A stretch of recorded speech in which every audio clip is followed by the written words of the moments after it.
প্রিয় শিক্ষার্থী বন্ধুরা, আশা করি সবাই ভালো আছেন, সুস্থ আছেন। আজকে অনেকদিন পর আমরা নতুন ক্লাস শুরু করব। মাঝখানে ক্লাস টেস্টের রিভিশন ক্লাস চলছিল। ক্লাস টেস্টের প্রবলেমগুলো সলভ করে দেওয়ার চেষ্টা করছিলাম।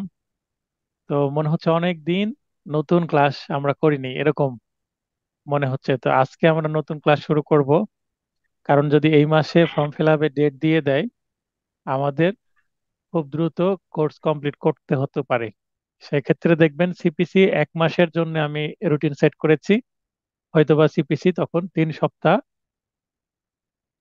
আমরা কাজে লাগাবো, আর 1 সপ্তাহ আমরা সিআরপিসি তে তখন দিয়ে দেব। ফর্ম ফিল আপের ডেট আসা পর্যন্ত আমরা এইভাবে চলতে থাকবো আশা করি। তো আমি যেটা টার্গেট করছি, সেপ্টেম্বরের শেষে অথবা অক্টোবরের দিকে পরীক্ষা যেতে পারে। তার আগে পরীক্ষা নেওয়ার সম্ভাবনা নাই। কেন সম্ভাবনা নাই? যদি সেপ্টেম্বরের প্রথম দিকে পরীক্ষা নিতে হতো, মানে নেওয়া যদি প্রয়োজন মনে করতো, সেক্ষেত্রে এতদিনে সার্কুলার চলে আসতো। তারপরে হাইকোর্ট পারমিশনের যে রেজাল্ট, সেটাও কিন্তু এখনো আসেনি। অতএব আমরা ধরে নিতে পারি যে অক্টোবরের কাছাকাছি পরীক্ষা চলে যাচ্ছে।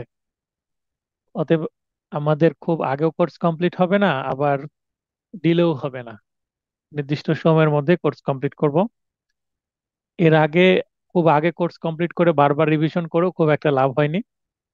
কারণ যখন বারবার রিভিশন করছি, তখন কি কাজ হচ্ছে, হয়তো বা আগেরটাও ঠিকভাবে হয়নি, পরেরটাও ঠিকভাবে হচ্ছে না। অতএব একবারে খুব ভালোভাবে আমরা যদি কোর্সটা কমপ্লিট করি, পরে দ্রুত একটা র্যাপিড রিভিশন দেওয়া যেতে পারে। তো শুরু করি। বিষয় 6, দেওয়ানি কার্যবিধি। যদিও সিলেবাসে এটা বিষয় বিষয় প্রথম, কিন্তু এটা আমি 6 নম্বরে রেখেছি। এর আগে 5 নম্বরে রেখেছিলাম এসআর অ্যাক্ট, সুনির্দিষ্ট প্রতিকার আইন। সুনির্দিষ্ট প্রতিকার আইন থেকে আমরা জানতে পেরেছি যে সিভিল ন্যাচারের মামলা কেমন হয়, কোনগুলোকে সিভিল ন্যাচারের মামলা বলে, অর্থাৎ সিভিল ক্যাটাগরি মামলা সম্পর্কে একটা স্বচ্ছ আমরা ধারণা পেয়েছি। তারপরে আমরা কিন্তু এই সিপিসি অর্থাৎ দেওয়ানি কার্যবিধি 1908, the code of civil procedure 1908, এইটা আমরা আজকে পড়বো। সেটার সাথে রিলেটেড আছে। এটা প্রথমেই সাবজেক্ট থাকে বার কাউন্সিলের লিখিত পরীক্ষার সিলেবাসে। এমসিকিউ পরীক্ষাতেও এটাই প্রথমে থাকে। পার্ট একে আছে উম, প্রাথমিক বিষয়সমূহ। প্রথমে বিগত বছরের এমসিকিউ প্রশ্ন বিশ্লেষণ করে বুঝে নিই আমরা যে সাজেশনটা আমরা এই এমসিকিউ প্রশ্ন বিশ্লেষণ থেকে কিন্তু সাজেশন তৈরি করব। এবং এইভাবে কিন্তু তৈরি করা আছে অনেকটা অর্গানিক ওয়েতে। আমার মন চাইলো এটা পড়াবো, মন চাইলো এটা পড়াবো না, এরকম কিন্তু না। মন গড়া কোনো সাজেশন তৈরি করিনি আপনাদের জন্য। আমি যে সাজেশন বা পাঠ পরিকল্পনা আপনাদেরকে দিয়েছি, সেটা কিন্তু এখান থেকে যে 2012, 13, 15, 17, 20, 22 এবং 23, এই 6টি বছরের 1, 2, 3, 4, 5, 6, 7, 7টি, 6টির পরে এই লাস্ট পরীক্ষা সহ মোট 7টি এমসিকিউ পরীক্ষা হয়েছে বার কাউন্সিলের। কারণ 12 সাল থেকে শুরু।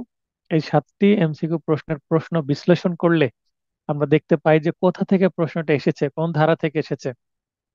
তো লাস্ট যে প্রশ্ন, সেখানে দেখলে যে ধারা 2 এর 12 উপধারা থেকে আসছে, ধারা 9, 24, 32, 89 এ খুবই গুরুত্বপূর্ণ একটি ধারা। এখান থেকে প্রশ্ন আসে এবং এখান থেকে রিটেন প্রশ্ন আসারও সম্ভাবনা আছে।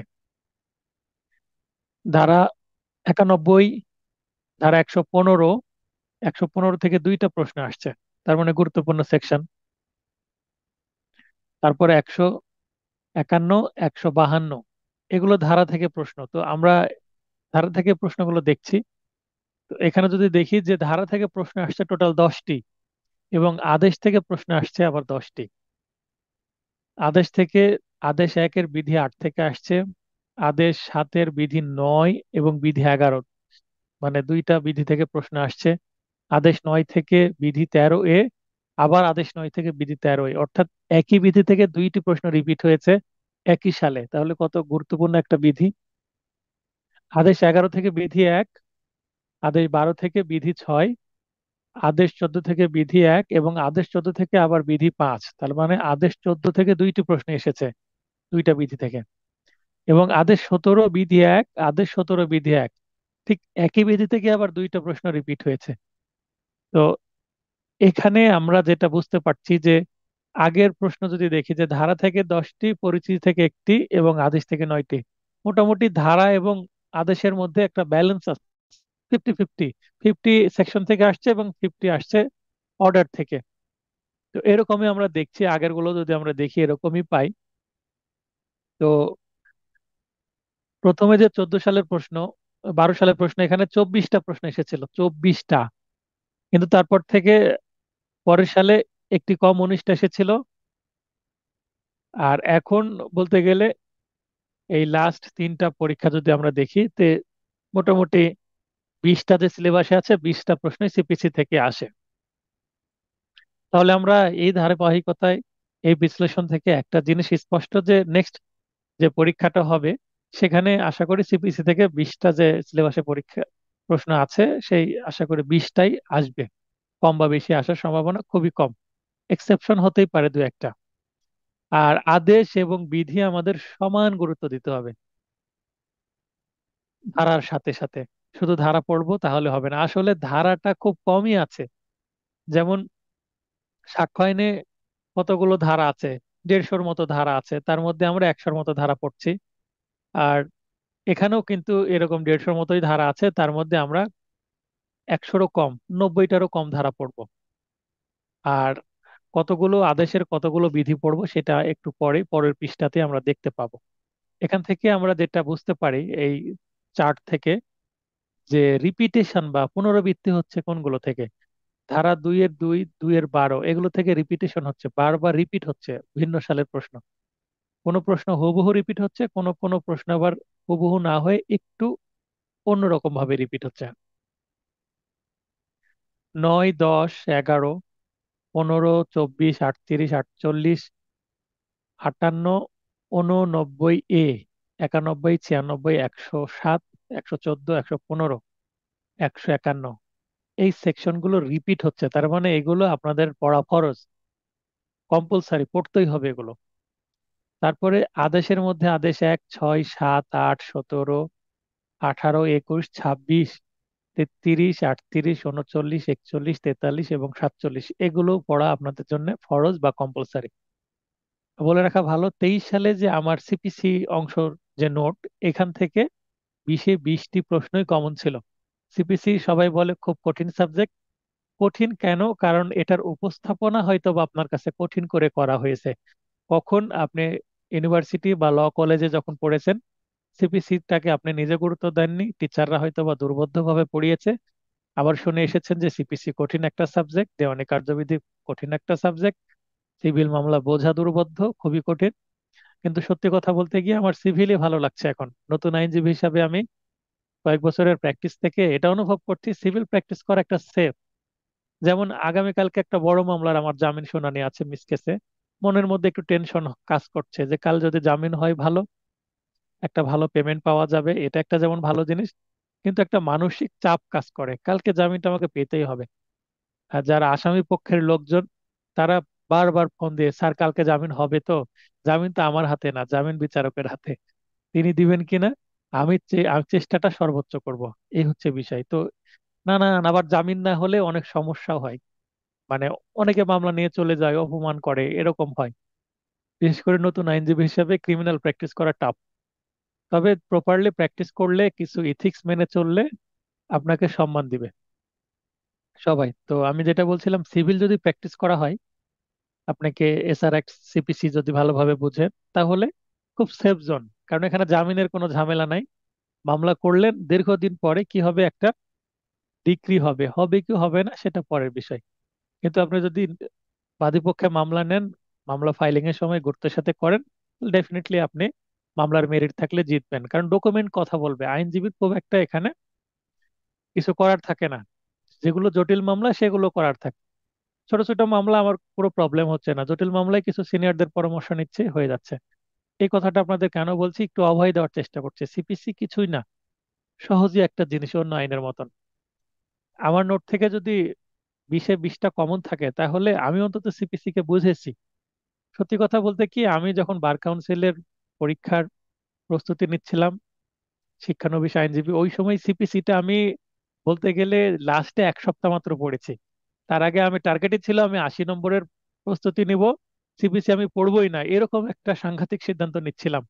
পরে যখন সিপিসিটাকে ধরলাম শেষের 1 সপ্তাহ, তখন দেখলাম না, সিপিসি আমার আগে ধরা উচিত ছিল। যতটা কঠিন মানুষ বলে ততটা কঠিন তো না, ওই ওই রকম যে চিলে কান নিয়ে চলে গেছে, তো চিলের পিছনে ছুটে যাচ্ছে, আমার কান আছে কিনা সেটা চেক করছে না। তো একটু আমার নোটটা যেভাবে উপস্থাপন করেছি আপনারা বোঝার চেষ্টা করবেন, আজকের ক্লাসটা একটু বোঝার চেষ্টা করবেন। দেখবেন আজকের ক্লাসেই সিপিসির আপনার 50% ভয় দূর করে দেবো আশা করি। তাহলে এই সেকশনগুলো রিপিট হচ্ছে, এবং আরো যে সেকশনগুলো আছে বাস্তব প্রয়োগ, এই সেকশনগুলো আমি আর পড়ে দিলাম না, দেখে নেবেন। এই সেকশনগুলো কি হচ্ছে, বাস্তবে প্রয়োগ হচ্ছে, মানে এগুলোর বাস্তবে প্রয়োগ আছে, এবং কিছু সেকশন বাস্তবে খুব একটা লাগে না। পেপার টাইগার, পেপার টাইগার কি, যে আইন কাগজে আছে বাস্তবে প্রয়োগ নেই, সেই আইনকে পেপার টাইগার বলা হয়, কাগজের বাঘ। আর আদেশ, এগুলো বাস্তবে প্রয়োগ হচ্ছে, আমি সেটা লক্ষ্য করেছি। আমার বাস্তব জ্ঞান থেকে, প্র্যাকটিসের নলেজ থেকে আমি আপনাদেরকে এগুলো দিয়েছি। এখানে আমি একটা মন্তব্য করেছি যে পরিচিতি অংশ থেকে প্রশ্ন কম হয়, একটা হচ্ছে কি হচ্ছে না, গুরুত্বপূর্ণ ধারা ও আদর্শসমূহ হতে বারবার প্রশ্ন পুনরাবৃত্তি ঘটছে, যেটা আমি আগে পুনরাবৃত্তির সেকশন গুলো বলছি, এগুলো থেকে বারবার কিন্তু রিপিট হচ্ছে। তবে নতুন ধারা ও আদেশ হতেও প্রশ্ন চলে আসতে পারে, কেন? কারণ এখন আর প্রশ্ন বার কাউন্সিল করে না, এখন প্রশ্ন করে জুডিশিয়ারি। সুতরাং নতুন ধারা ও আদেশ থেকেও গুরুত্বপূর্ণ বিধিসমূহ বুঝে বুঝে পড়তে হবে। এই হচ্ছে আপনাদের প্রতি নির্দেশনা। এরপর আপনাদের কষ্টকে সহজ করে দেওয়ার জন্যে আমি সিপিসির একটা সাজেশন দিয়েছি। অনেকে সাজেশন চায়, অনেকেই আমার নোট নেওয়ার জন্য ফোন দেয়। আজকেও ফোন দিল, আজকে অর্ডার হলো নোটের, প্রতিদিন কিছু নোটের অর্ডার হয় আমার। তো অনেকে বলে যে স্যার সাজেশন দিবেন না। তো আমি বলি যে নোটের মধ্যে সাজেশন আছে, তো লং সাজেশন, সেটা সম্পূর্ণভাবে ঠিক মানে পড়ে শেষ করেন ভালোভাবে। এই সাজেশনটা যদি শেষ করেন, তারপরে আমার যারা স্টুডেন্ট তারা তো একটা শর্ট সাজেশন পাবেই, এবং আমার যারা নোট নেই তাদেরকেও আমি একটা শর্ট সাজেশনের পিডিএফ দিয়ে দিই। কখন? পরীক্ষার 1 মাস আগে। তার আগে সাজেশন দেওয়া মানে আপনার বিপদ ডেকে নিয়ে আসা, আপনাকে শর্টকাট পদ্ধতিতে যে আপনাকে আরাম করে দেওয়া পড়াশোনাটা, তো আরামে পড়াশোনা করলে কিন্তু আপনার লাইসেন্স পাওয়াটা হারাম হয়ে যাবে। কারণ পরিশ্রম করতে হবে, তাছাড়া এখন পাওয়াটা আসলেই সম্ভব না। তাহলে বিগত বছরের প্রশ্ন বিশ্লেষণ পূর্বক নিম্নরূপ পাঠ পরিকল্পনা প্রণয়ন করা হলো। পাঠ পরিকল্পনা বলতে সাজেশনের কথাই বলছি। তো পরিচিতি অংশ থেকে ইতিহাস, উদ্দেশ্য, পরিচিত, পরিধি, গুরুত্বপূর্ণ তথ্যাবলী, প্রয়োগ ক্ষেত্র, সর্বশেষ সংশোধনী প্রভৃতি জানতে হবে। এগুলোর জন্য আপনাকে খুঁজতে হবে না, অলরেডি আমার পরিচিতি অংশে আমি দিয়েই রেখেছি। আপনাকে 5-7টা গাইডও কিনতে হবে না, 5-7টা জায়গা থেকে খুঁজতেও হবে না। আমি আপনাদেরকে রিসার্চ করে, আমার একাধিক গাইডের কালেকশন আছে, আমি করেই দিয়েছি।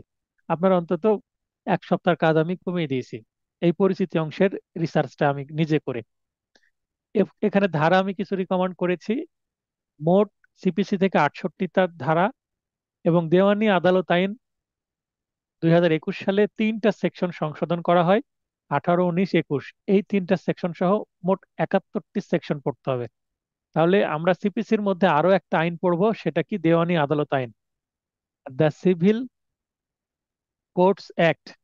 এটা আমাদেরকে পড়তে হবে, কারণ 2021 সালে এসে বেশ কিছু পরিবর্তন হয়েছে এই 3টা সেকশনের মধ্যে। এই 3টা সেকশন না পড়লেই নয়, এখান থেকে প্রশ্ন আসে, এমসিকিউ আসবে, আবার রিটেনেও আসবে। আবার রিটেনে আসার সম্ভাবনা কম এখান থেকে, ভাইভাতে আসার সম্ভাবনা আছে, এবং বাস্তবে তো আপনার লাগবেই, প্রতিনিয়তই লাগবে সিভিল প্র্যাকটিস করলে এই 3টা সেকশন।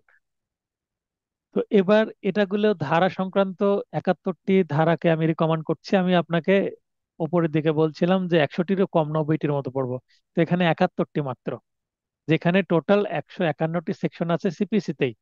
আর এই আইনে তো আরো অনেক সেকশন আছে। টোটাল 71টি সেকশন আমি দিয়েছি, এর মধ্যে আবার 3 স্টার, 2 স্টার, 1 স্টার, এইভাবে আবার ভ্যারিয়েন্ট করে দিয়েছি, যেন যারা এখান থেকে যেগুলো 3 স্টার সেগুলোই তো আমি যখন শর্ট সাজেশন তৈরি করব, 3 স্টার গুলোই তো শর্ট সাজেশনে দিয়ে দেবো, 3 স্টার, 2 স্টার, তাহলে শর্ট সাজেশন হয়ে গেল।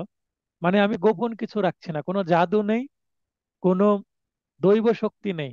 এখানে লজিক্যালি চিন্তা করতে হবে যে কোনগুলো বাস্তবে আসে, কোনগুলো থেকে বিগত সালে প্রশ্ন আসছে, রিপিট হচ্ছে। কেউ যদি মনে করেন যে গায়েবী বা জাদুর মাধ্যমে সাজেশন তৈরি করে দেয় এখান থেকে কমন আসবে, তাহলে তিনি মিথ্যা কথা বলছেন, কারণ জাদু বা গায়েবী বলে কিছু নাই। আপনাকে বাস্তবসম্মত চিন্তা করেই কোনো কিছু রেডি করতে হবে, শুধু ভাগ্যের উপর ছেড়ে দিলে হবে না, লজিক্যালি চিন্তা করতে হবে। আদেশ ও বিধি, তো এখানে আদেশ নাম্বার গুলো দেওয়া আছে এই কলামে, আর এখানেও আদেশ নাম্বার গুলো দেওয়া আছে, অর্থাৎ দুই কলামে করা হয়েছে।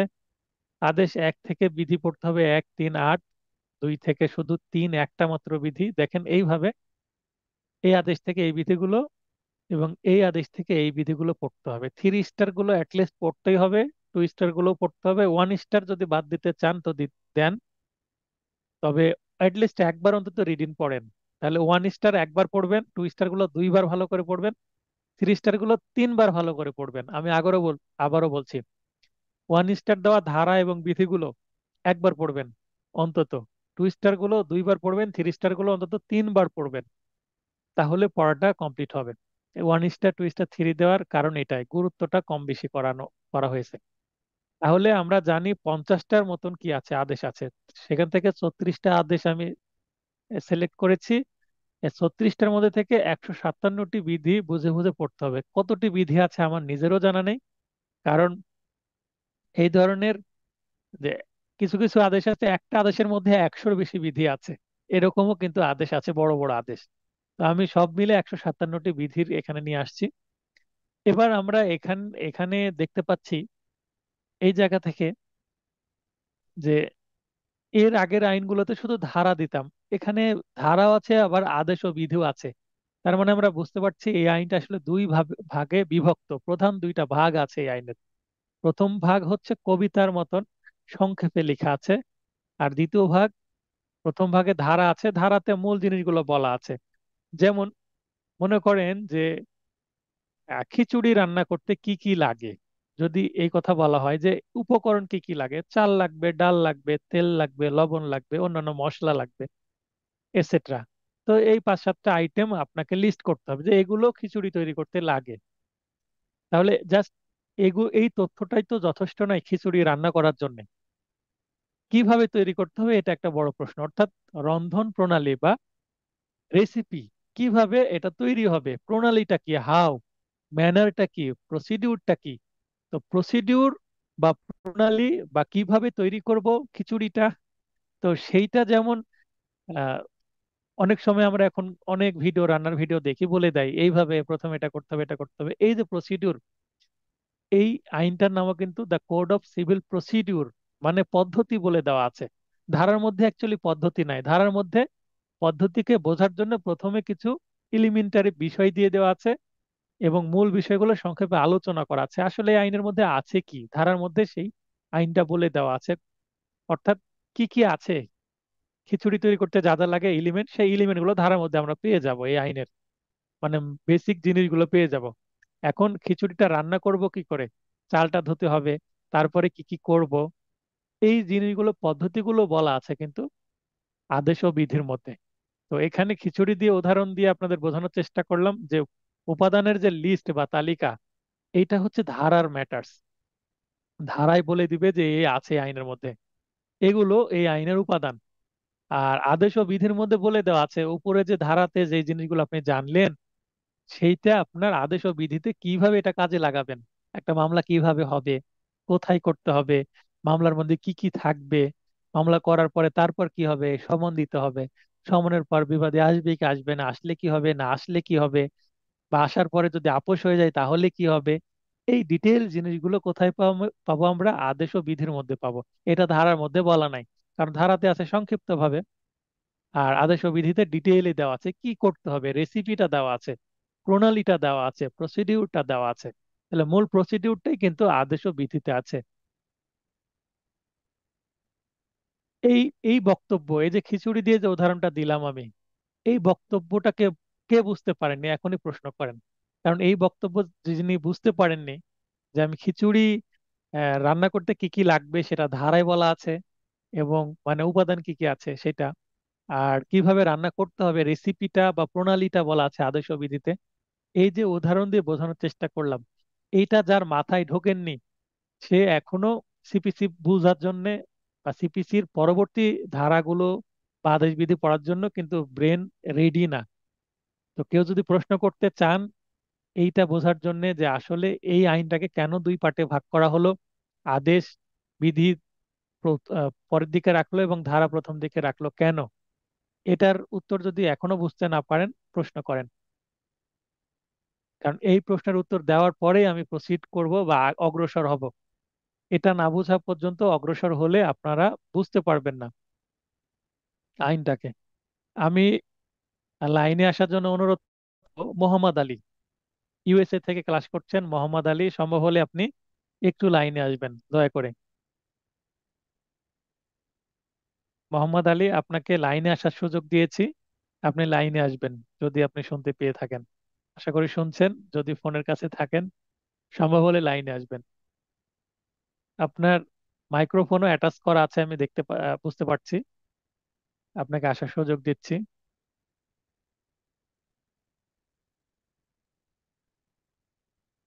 আচ্ছা। আর রোজা, রোজাকে আমি লাইনে আসার জন্য অনুরোধ করছি। আপনাকে মাইক অন করার সুযোগ দিয়েছি।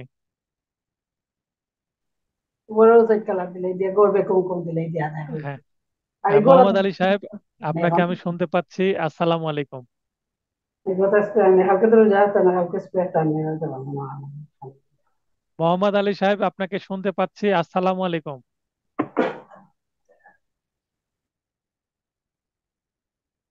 উনি হয়তো অন্য কাজে ব্যস্ত, লাইনে আসতে চাচ্ছেন না। আচ্ছা, দিলরুবা আপু লাইনে আসবেন। আমি একজনের অন্তত ফিডব্যাক নিতে চাচ্ছি।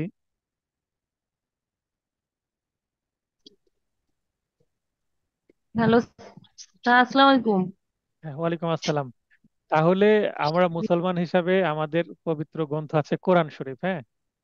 এবং জি স্যার। কোরআন শরীফে কি বলা আছে, এই করতে হবে এই করতে হবে না, এই মানে আদেশ নিষেধ এগুলো আছে। আর অনেক সময় জি কোরআন স্যার। শরীফের ভাষা দুর্বোধ্য বলা আছে। তো আমরা জি। সেটার জন্য কোথায় চলে যাই, হাদিসে চলে যাই, তাই না? কারণ হাদিসে জি বলা স্যার। আছে এইভাবে এভাবে কাজ করতে হবে। হাদিসটা কি? হাদিস হচ্ছে রাসূল সাল্লাহ সাল্লাম যেভাবে চলাফেরা করেছেন এবং যা যা করতে বলেছেন সেটাই তার জীবনীটাই হচ্ছে হাদিস। জি তিনি স্যার। যেভাবে চলেছেন তার কর্মই হচ্ছে হাদিস। তার মানে এখানে যদি আমরা কোরআন এবং হাদিসের সাথে তুলনা করি তাহলে কোরআনটা হচ্ছে ধারার মতন, আর আদেশ ও বিধি হচ্ছে হাদিসের মতন। বুঝতে পারছেন এই বিষয়টা? এর আগে খিচুড়ি রেসিপি দিলাম, এবার আরেকটা উদাহরণ দেওয়ার চেষ্টা করছি। এই কনসেপ্টটা মাথায় রাখতে হবে যে আমরা জি ধারাতে স্যার। মূল জিনিসগুলো জাস্ট জানবো, কি আছে আইনের মধ্যে এটা জানবো, এবং কিছু বেসিক জিনিস জানবো। আর আদেশ এবং বিধিতে কিন্তু মূল আইনের প্রাণটা লুকিয়ে আছে। বুঝতে পেরেছেন? জি স্যার। আচ্ছা, ঠিক আছে। তো আশা করি কেউ যেহেতু লাইনে আসছেন না, ধরে নিতে পারি যে আপনারা বুঝতে পেরেছেন। আপুর যদি নয়েজ না হয় বা কথা বলার প্রয়োজন না হয় অন্য কারোর সাথে লাইনে থাকতে পারেন। এরপরে আমরা জি স্যার। বিন্যাসটা দেখে নেব। এরপরে আমরা বিন্যাসটা দেখে নেব। The code of civil procedure 1908 এর বিন্যাস, অর্থাৎ এই আইনে আসলে কি আছে, অন্যভাবে বলতে গেলে সূচিপত্রটা দেখে নেব। তো এখানে দেখেন খণ্ড বা অধ্যায়। তো খণ্ড অধ্যায়ের মধ্যে প্রথম যে অধ্যায় বা খণ্ড, প্রথমেই আমরা দেখতে পাই হচ্ছে 9 থেকে 35 ক। প্রথমে দেখতে পাই আমরা 9 থেকে 35 ক, এটা প্রথম অধ্যায়ের বিষয়। আর 1 থেকে 8 এটা প্রথম খণ্ডের মধ্যে রাখা হয়নি, এটা মানে প্রথম খণ্ডের বাইরে। দেখেন ছকটা যদি আমরা লক্ষ্য করি তাহলে তাহলে 1 থেকে 8 এখানে আছে প্রাথমিক বিষয়, আইনের শিরোনাম, ব্যাখ্যা, সংরক্ষণ ও অন্যান্য বিষয়গুলো এই 1 থেকে 8 ধারার মধ্যে দেওয়া আছে। তার উপরে যদি আমরা যাই তাহলে এখানে কোনো ধারার বরাদ্দ নেই, প্রস্তাবনা আছে। আইনের প্রথমে একটা কি আছে, প্রস্তাবনা আছে। প্রস্তাবনার পরে প্রাথমিক বিষয় 1 থেকে 8। এরপরে প্রথম অধ্যায় বা প্রথম খণ্ডতে এসে আমরা দেখতে পাচ্ছি 9 থেকে 35 ক ধারা পর্যন্ত। এর মধ্যে আমরা দেখতে পাচ্ছি মোকদ্দমা সম্পর্কিত সাধারণ বিধানাবলী। তাহলে 35 এ সম্ভবত এর সাথে বিও আছে, 35 বিও আছে। আমরা দেখব যখন সেকশন পড়তে যাব, আজকে দেখব সেটা। এটা হচ্ছে তাহলে প্রথম অধ্যায়ের 9 থেকে 35 যে সেকশন, তার মধ্যে মোকদ্দমা সম্পর্কিত সাধারণ বিধানাবলী আছে। তার মানে সিভিল নেচারের যে সিভিল যে কোড, দেওয়ানি আদালত, দেওয়ানি আদালতে কি হয়, দেওয়ানি আদালত কি, দেওয়ানি আদালতে কি হয়, বা কোথায় মামলা করতে হবে, তারপরে মামলা করার পর কি কি হবে, কি বিষয়গুলো আসবে ধীরে ধীরে, এগুলো বলা আছে। যেমন খিচুড়িতে চাল আছে ডাল আছে, এইভাবে এখানে দেওয়া আছে। এই জিনিসগুলো, চাল ডালের বিষয়গুলো এখানে দেওয়া আছে, কিন্তু কিভাবে রান্না করতে হবে এটা কিন্তু এখানে বলা নাই, জাস্ট দিয়ে রাখছে। এক লাইনেই আমি কোন কোন সেকশন আছে যেমন 9 নম্বর সেকশন, এক লাইনেই আমি শেষ করে দিয়েছি। মানে একটাই জাস্ট সেন্টেন্স, একটা লাইনে শেষ। সংক্ষিপ্ত ভাবে আছে, আমার নোটে আরো সংক্ষিপ্ত করে দিয়েছি আমি, যেন দ্রুত আপনারা পড়াটা শেষ করতে পারেন। তো এখানে আমরা দেখতে পাচ্ছি 9 থেকে 11তে আদালতের এখতিয়ার। এখতিয়ার শব্দের ইংরেজি শব্দ হচ্ছে জুরিসডিকশন বা পাওয়ার। আদালতের এখতিয়ার বলতে, যেহেতু সিভিল কোর্ট পড়ছি আমরা, সেহেতু নিশ্চয়ই দেওয়ানি আদালতের ক্ষমতা বা এখতিয়ার বা জুরিসডিকশন সম্পর্কে বলা হবে। ও পূর্ব বিচার সিদ্ধান্ত, পূর্ব বিচার সিদ্ধান্ত বলতে একটা মামলা বিষয়ে এর আগে একটা সিদ্ধান্ত হয়েছে, এখন বলা হচ্ছে সেই মামলা বিষয়ে আবার কি করা যাবে না, মামলা করা যাবে না, সেটাকে বলা হয় দোবারা দোষ, অর্থাৎ রেস জুডিকাটা। তাহলে 9 থেকে 11-র মধ্যে আমরা রেস জুডিকাটা দেখতে পাবো এবং আরো বিষয়গুলো দেখতে পাবো। একই বিষয়ে দুইটা মামলা হয়ে গেলে কি সিদ্ধান্ত হতে পারে, কি কি সিদ্ধান্ত হতে পারে, সেগুলো আমরা 9 থেকে 11-র মধ্যে পাবো। 12 থেকে 14-তে কি পাবো, 12, 13, 14 জারিকারকের মোকদ্দমা, অর্থাৎ অন্তর্নিহিত রেস জুডিকাটা সম্পর্কে আমরা জানতে পারবো। 15 থেকে 25 এর মধ্যে আমরা মোকদ্দমার স্থান, অর্থাৎ প্লেস অফ শুট, সিভিল মামলাকে শুট বলা হয়। প্লেস অফ শুট, কোথায় মামলাটা করতে হবে, যেখানে জমি আছে সেখানে করতে হবে, এটা হচ্ছে প্রথম কথা। আরো কিছু বিষয় আছে আমরা এর মধ্যে পাবো। 26 ধারাতে এসে মোকদ্দমা দায়ের, আমরা যেটাকে খুব প্রচলিত ভাষায় কি বলি, ফাইলিং। আজকে ফাইলিং করতে হবে একটা মামলা। আগামীকালকে আমার একটা মামলা ফাইলিং করার দরকার ছিল, কিন্তু মেবি আমি রেডি করতে পারবো না, সেটা বৃহস্পতিবারে ফাইলিং করব। তো ফাইলিং বলতে কি, একটা মামলার সূচনা হবে যেদিন, মামলার জন্ম হবে যেদিন ফাইলিং করা হয়, সেদিন একটা মামলার জন্ম হয়। ফাইলিং ইংরেজি শব্দ, আপনারা এই পাশে ইংরেজিটা লিখে নেন নোটে। Filing, FILING, filing. তো ফাইলিং এর বাংলা আবার আছে রুজুকরণ, রুজু। দায়ের এখানে দেওয়াই আছে, আরো একটা আছে দাখিল। তাহলে মোকদ্দমা দায়ের, মোকদ্দমা রুজু, মোকদ্দমা দাখিল, মোকদ্দমা ফাইলিং, একই কথা। নানান শব্দ দিয়ে প্রশ্ন আসতে পারে, শব্দগুলো জেনে রাখা ভালো। বাস্তবে কোর্টে গেলে সিনিয়র যখন বলবে মোকদ্দমাটা রুজু করে আসো, তখন রুজুকে যিনি যদি না বোঝেন, তাহলে সিনিয়রের কিন্তু বকা খেতে হবে। অতএব শব্দগুলো আমি শিখিয়ে দিচ্ছি, এইভাবে আমাকে কেউ শেখায়নি, আমি শিখিয়ে দিই। 27 থেকে 32-এর মধ্যে আছে সমন ও আবিষ্কার। সমনটা কি, সমন বলতে নোটিশ। যেমন কিছুদিন আগে আপনাদেরকে একটা নোটিশ দিয়েছিলাম, 15 দিন আগ থেকে রুটিনের মধ্যে লিখে দিয়েছিলাম 11 তারিখের মধ্যে আপনারা নিজ নিজ বকেয়া পরিশোধ করবেন। প্রায় 95% পরিশোধ করেছেন। বকেয়া যে সবার ছিল তা না, 10-15 জনের ছিল, তার মধ্যে প্রায় পরিশোধ করে দিয়েছেন, দুই একজন অনুরোধ করেছেন কিছুদিন পরে দিবেন। তো মানুষের সমস্যা হতেই পারে। তো আমি একজনেরও অ্যাডমিশন এখনো ক্যান্সেল করিনি, হয়তোবা নেক্সট নোটিশ দিয়ে কেউ যদি আবার বকেয়া রাখে, তখন হয়তোবা তার প্রতি একটু অন্যরকম আচরণ করতে হতে পারে, সেটা পরে দেখা যাবে।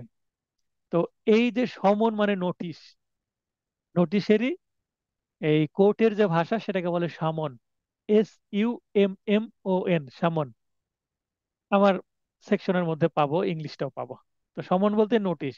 নোটিশ কেন দেওয়া হবে, বাদী তো মামলা করবে, তো বিবাদী কি করে জানবে, এই নোটিশ দেওয়া হবে যে আপনি তো বাদীর সাথে এই ধরনের অন্যায় করেছেন, এই কাজগুলো করে ঠিক করেননি, তাই বাদী আপনার নামে মামলা করেছে। এবার আসেন, আপনি যদি সঠিক থাকেন আদালতে এসে সেটার জবাব দেন। সমন পাঠানোর উদ্দেশ্য বিবাদীকে জানানো এবং জবাব জবাব দেওয়ার জন্য আহ্বান করা, এটা হচ্ছে সমনের উদ্দেশ্য। আর আবিষ্কার বলতে উভয় পক্ষে কি কি আছে সেগুলো খুঁজে বের করা, বাদী কি বলছে বিবাদী কি বলছে সেটা হচ্ছে ফাইন্ড আউট করা, সেটা হচ্ছে আবিষ্কার। এটা কোর্ট আবিষ্কার করে থাকে। 33, রায় ও ডিক্রি। এখানে রায় ও ডিক্রি কি, কিভাবে হয়, এগুলো বলা আছে। মানে কিভাবে হয় এটা তো আদেশে বলা থাকবে, আর এখানে রায় ও ডিক্রি সম্পর্কে বেসিক কিছু ধারণা দিয়েছে 33-এ। 34 হচ্ছে সুদ। কেউ ডিক্রি পেলো বা কোনো খরচা পেলো, পাওয়ার পরে সেই টাকাটা দীর্ঘদিন দিচ্ছে না, তাহলে এই টাকাটা যদি ব্যাংকে রাখতো, একটা তো ব্যাংকিং ইন্টারেস্ট পাওয়া যেত।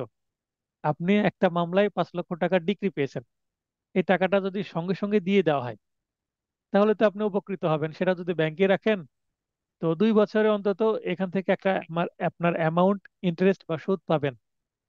আইনে ধর্মতে সুদকে হারাম করা হয়েছে, কিন্তু আইনে সুদকে এখানে হারাম হালালের কোনো বিষয় না।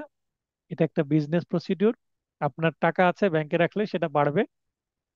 অতএব আপনি যদি সময় মতো টাকা না পান, তাহলে কোর্টে পড়ে আছে টাকা, অথবা এই যে বিবাদী দিচ্ছে না টাকা, এক্ষেত্রে আপনার জন্য একটা সুদের ব্যবস্থা করে দিবে, বিবাদী সেই সুদটা দিতে বাধ্য। সেটা কত, সেটা দেখা যাবে।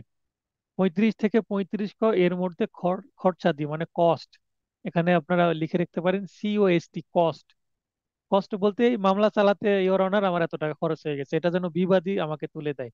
দেখবেন আমরা ড্রাফটিং পড়েছি, ড্রাফটিং এর প্রার্থনা অংশে আমরা বলছি যে যদি কোনো যাবতীয় খরচা বাদীর অনুকূলে এবং বিবাদীর প্রতিকূলে দিতে অর্জি হয়, এরকম আমরা ভাষা লিখছি। তার মানে মামলা করতে আমার 20,000 খরচ হয়েছে, সেটাও যেন ডিক্রির সাথে অ্যাড করা হয়, এটা আহ্বান করি।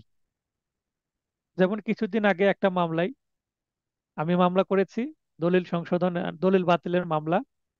অপরপক্ষ পরপর 2 ডেটে উপস্থিত হয়নি সমন পাওয়ার পরেও, এবং তৃতীয় ডেটে উপস্থিত হয়ে টাইম পিটিশন দিয়েছে, মঞ্জুর হয়েছে, কিছু বললাম না। পরের ডেটেও আবার টাইম পিটিশন, আমি বাধা দিলাম। বাধা দেওয়ার পরে আমি বললাম স্যারে এই বিষয়, পরপর উনি 2 ডেট আসলেন, টাইম মানে উনি উপস্থিত হলেন না, তারপরে উপস্থিত হয়ে টাইম পিটিশন দিলেন, তারপরে আজকে আবার টাইম পিটিশন। স্যার এই মামলাটা শুধু ডিলে করার জন্য উনি এরকম করছেন।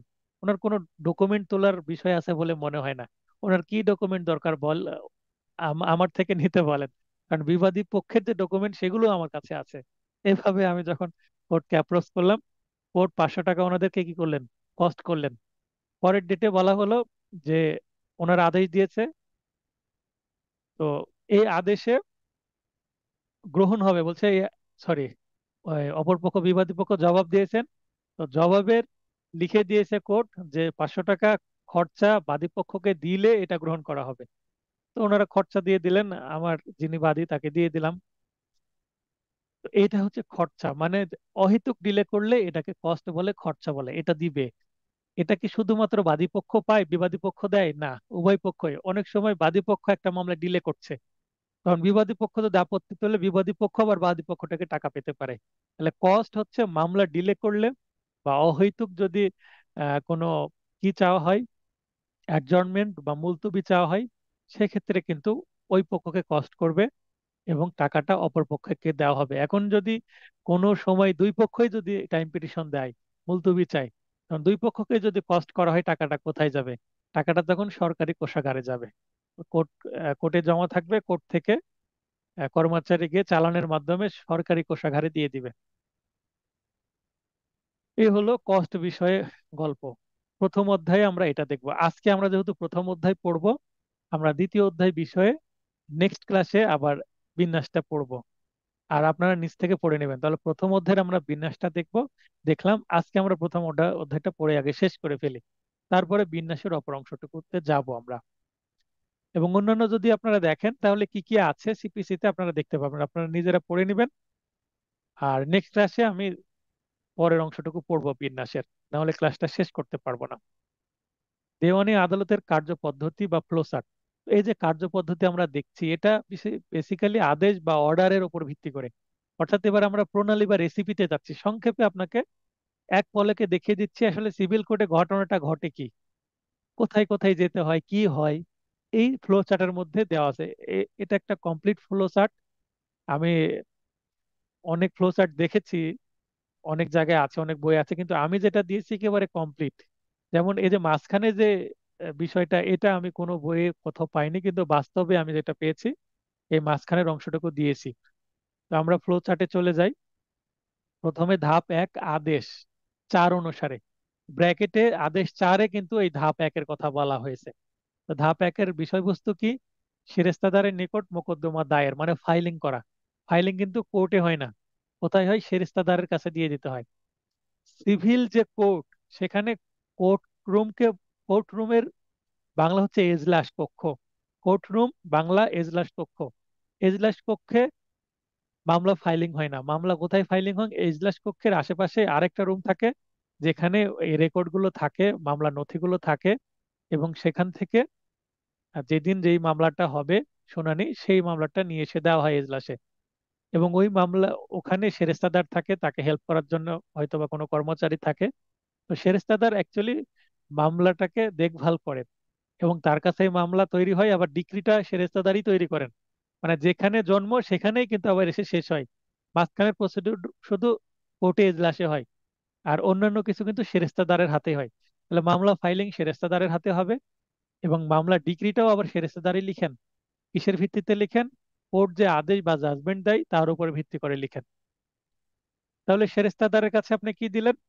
আপনি যারা কোর্টে যান, সিভিল কোর্টের আশপাশে সেরেস্তা কোনটা, এই থানার, মানে এই থানার কোর্টের সেরেস্তা কোনটা, তো আলোচনা করছিলাম দেওয়ানি আদালতের কার্যপদ্ধতি ফ্লো চার্টের মাধ্যমে। ধাপ 1-এ আছে সেরেস্তাদারের নিকট মোকদ্দমা দায়ের, অর্থাৎ একটা মামলা ফাইলিং কোথায় করতে হবে? সেরেস্তায়, কোর্ট রুমে না, এজলাসে না। আপনারা কোর্টে যাবেন, দেখবেন এজলাস, দেওয়ানি এজলাস বা কোর্ট রুম, সেটা একটা, এবং আশেপাশে আর একটা রুম থাকে, সেখানে মামলাগুলো থাকে। এবং সেখানকার যিনি প্রধান, তাকে বলা হয় সেরেস্তাদার। তার কাছে মামলাটা দিতে হয়। মামলাটা দেওয়ার পরে দ্বিতীয় ধাপে কি করবেন? তিনি মোকদ্দমা গ্রহণ করবেন, মানে নিবেন যদি সবকিছু ঠিক থাকে। আর সবকিছু ঠিক না থাকলে, সবকিছু ঠিক না থাকলে বলতে কোর্ট ফি ঠিক নাই, বা ভুল আদালতে নিয়ে আসছে, বা হয়তো বা মামলায় যে সাপোর্টিং ডকুমেন্ট গুলো লাগবে সেগুলো দেওয়া নাই, কোনো না কোনো যদি সীমাবদ্ধতা থাকে, তাহলে সেটা ফেরত দিয়ে দিবেন। আর যদি সবকিছু ওকে থাকে, চেক করে তার কাছে যদি মনে হয় ঠিক আছে, তাহলে মামলাটি গ্রহণ করবেন ও একটা নম্বর প্রদান করবেন। আমরা দেখবেন ফাইলিং এর সময় ড্রাফটিং কি একটা স্ল্যাশ চিহ্ন দিয়ে তারপরে লিখি 2023 বা 2024। তো 24 সালে মামলা ফাইলিং করলে আমরা স্ল্যাশ চিহ্ন দিয়ে কি দিব? 2024। এবং এই পাশ মাঝখানে একটা ফাঁকা জায়গা রাখবো, মোকদ্দমা নং বলে ফাঁকা রাখবো। কেন রাখবো? কারণ মোকদ্দমা যখন আমি লিখছি তখন তো মামলা নাম্বার পড়েইনি। যখন আমি দিব, গ্রহণ করবেন, তারপরে মামলা নাম্বার কে দিবেন? সেরেস্তাদার দিবেন। ঠিক আছে, এই কারণে আমরা ড্রাফটিং এ সেই জায়গাটা ফাঁকা রাখবো। তো এই যে প্রথম ধাপ, দ্বিতীয় ধাপ, এখানে যে আমরা আদেশের কথা বললাম, অর্ডারের কথা বললাম, অর্ডার 4 অনুসারে বা 4 অনুসারে হবে এগুলো। তারপর তৃতীয় ধাপ, অর্ডার 5 বা আদেশ অনুসারে সমন ইস্যু ও জারি। শহীদুল ভাই হাত উত্তোলন করেছেন, লাইনে আসেন। ভাই আসসালামু আলাইকুম। ওয়ালাইকুম আসসালাম, বলেন। ভাইয়া, সেরেস্তাদারের মানে ওনার যোগ্যতাটা কি হবেন? মানে সেরেস্তাদারের কাছে যে মামলা ফাইলিং হবেন, উনি কি মানে ফর এক্সাম্পল অ্যাডভোকেটের কোনো প্রতিনিধি, না কোর্টের কোনো প্রতিনিধি? এখানে উনি একজন জুডিশিয়াল স্টাফ, মানে জুডিশিয়াল বিভাগের একজন, উনি কোর্টেরই হেল্পিং হ্যান্ড। উনি অ্যাডভোকেট বা বারের কেউ নন, উনি কোর্টেরই একজন। পেশকার শব্দের অর্থ জানেন? পেশকার বোঝেন তো? হ্যাঁ, যিনি জজ মামলাটা পেশ জজ করেন। কোর্ট আদালতে, আহ, হ্যাঁ, পেশ করেন। যিনি মামলাটা পেশ করেন, সিভিল কোর্ট পেশ ক্রিমিনাল কোর্ট করেন। উভয় কোর্টে আমরা পেশকার দেখি। তো পেশকার আর সেরেস্তাদার এক নয়, কিন্তু পেশকার যেমন পেশ করে মামলা, তার এক কাজ, তো সেরেস্তাদারেরও কাজ কিন্তু। যিনি হচ্ছে একটা সেরেস্তার হেড। তো সেরেস্তা বলতে যেমন একটা অ্যাডভোকেটের চেম্বার থাকে, তেমন কোর্টেরও চেম্বার থাকে। কোর্টের চেম্বার, কোর্টরুম একটা, এবং খাস কামরা, অর্থাৎ বিচারক যেখানে বসবেন সেটা একটা পার্সোনাল চেম্বার। এবং আরো একটা চেম্বার থাকে, সেটাকে বলে সেরেস্তা। তো সেরেস্তায় কে বসেন? সেরেস্তাদার, এবং তাকে হেল্প করার জন্য আরো দু একজন মানুষ, পিয়ন বা অন্যান্য নিম্ন পদের মানুষ থাকেন। বুঝতে পেরেছেন বিষয়টা? আর এটা আচ্ছা, তাহলে বোঝার উনি জন্য কি আপনাকে বলেন। জুডিশিয়ারির কি নিয়োগপ্রাপ্ত? মানে বিচার অবশ্যই বিভাগের জুডিশিয়ারি, নিয়োগপ্রাপ্ত। বিচার বিভাগের নিয়োগপ্রাপ্ত উনি কর্মচারী বা কর্মকর্তা যেটাই বলেন। জি, বুঝতে পেরেছেন? ক্লিয়ার। জি উনি ভাই সরকারি ক্লিয়ার। চাকরি করেন এবং সরকারের বেতন পান, উনি বেতনভুক্ত একজন কর্মচারী। ক্লিয়ার হলো বিষয়টা? হ্যাঁ জি ভাই ক্লিয়ার। কারণ আপনি থ্যাংক ইউ। যখন ক্রিমিনাল মামলা করবেন, ক্রিমিনাল মামলা যখন আপনি করবেন কোর্টে করবেন, সিআর কেস, তখন আপনাকে সেরেস্তাদারের এখানে কোনো বিষয় নাই। কারণ সিভিল মামলায় সেরেস্তাদার থাকে, সেরেস্তা থাকে। কিন্তু ক্রিমিনাল কোর্টে কোনো সেরেস্তা থাকে না। ক্রিমিনাল কোর্টে কি থাকে? কোর্টরুম থাকে, চেম্বার থাকে এবং স্টেনও থাকে। স্টেনোর একটা রুম থাকে, সেখানে কাজ করে। এগুলো বুঝতে হলে আপনাকে কোর্টে যেতে হবে।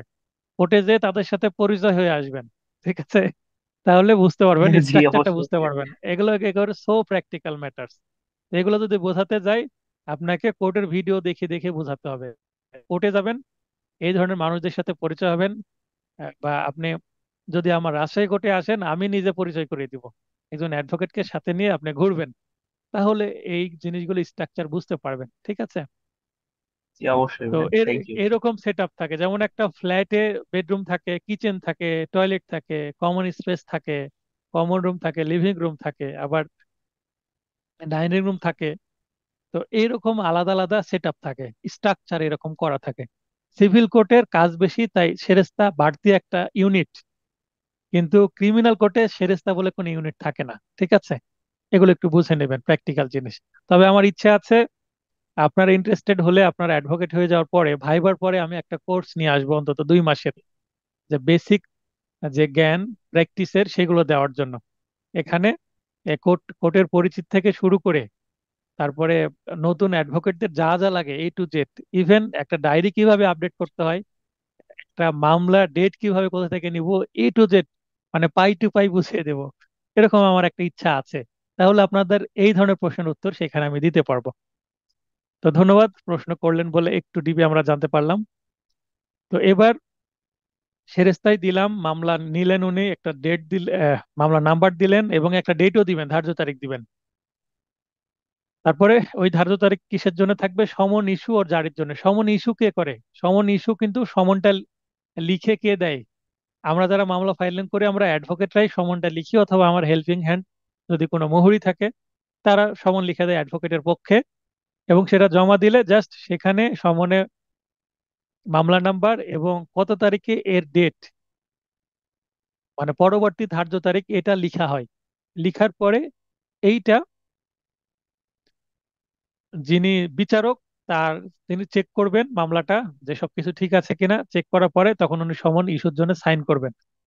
তো বিচারক যখন সাইন করে দিলেন, তখন এই সমনটা চলে যাবে কি প্রসেস শাখায়, মানে নেজারত শাখা বলে সেটাকে। নেজারত শাখায় যখন যাবে, তখন ওখানে প্রসেসর থাকেন। প্রসেসরের কাজ কি? জারিকারক।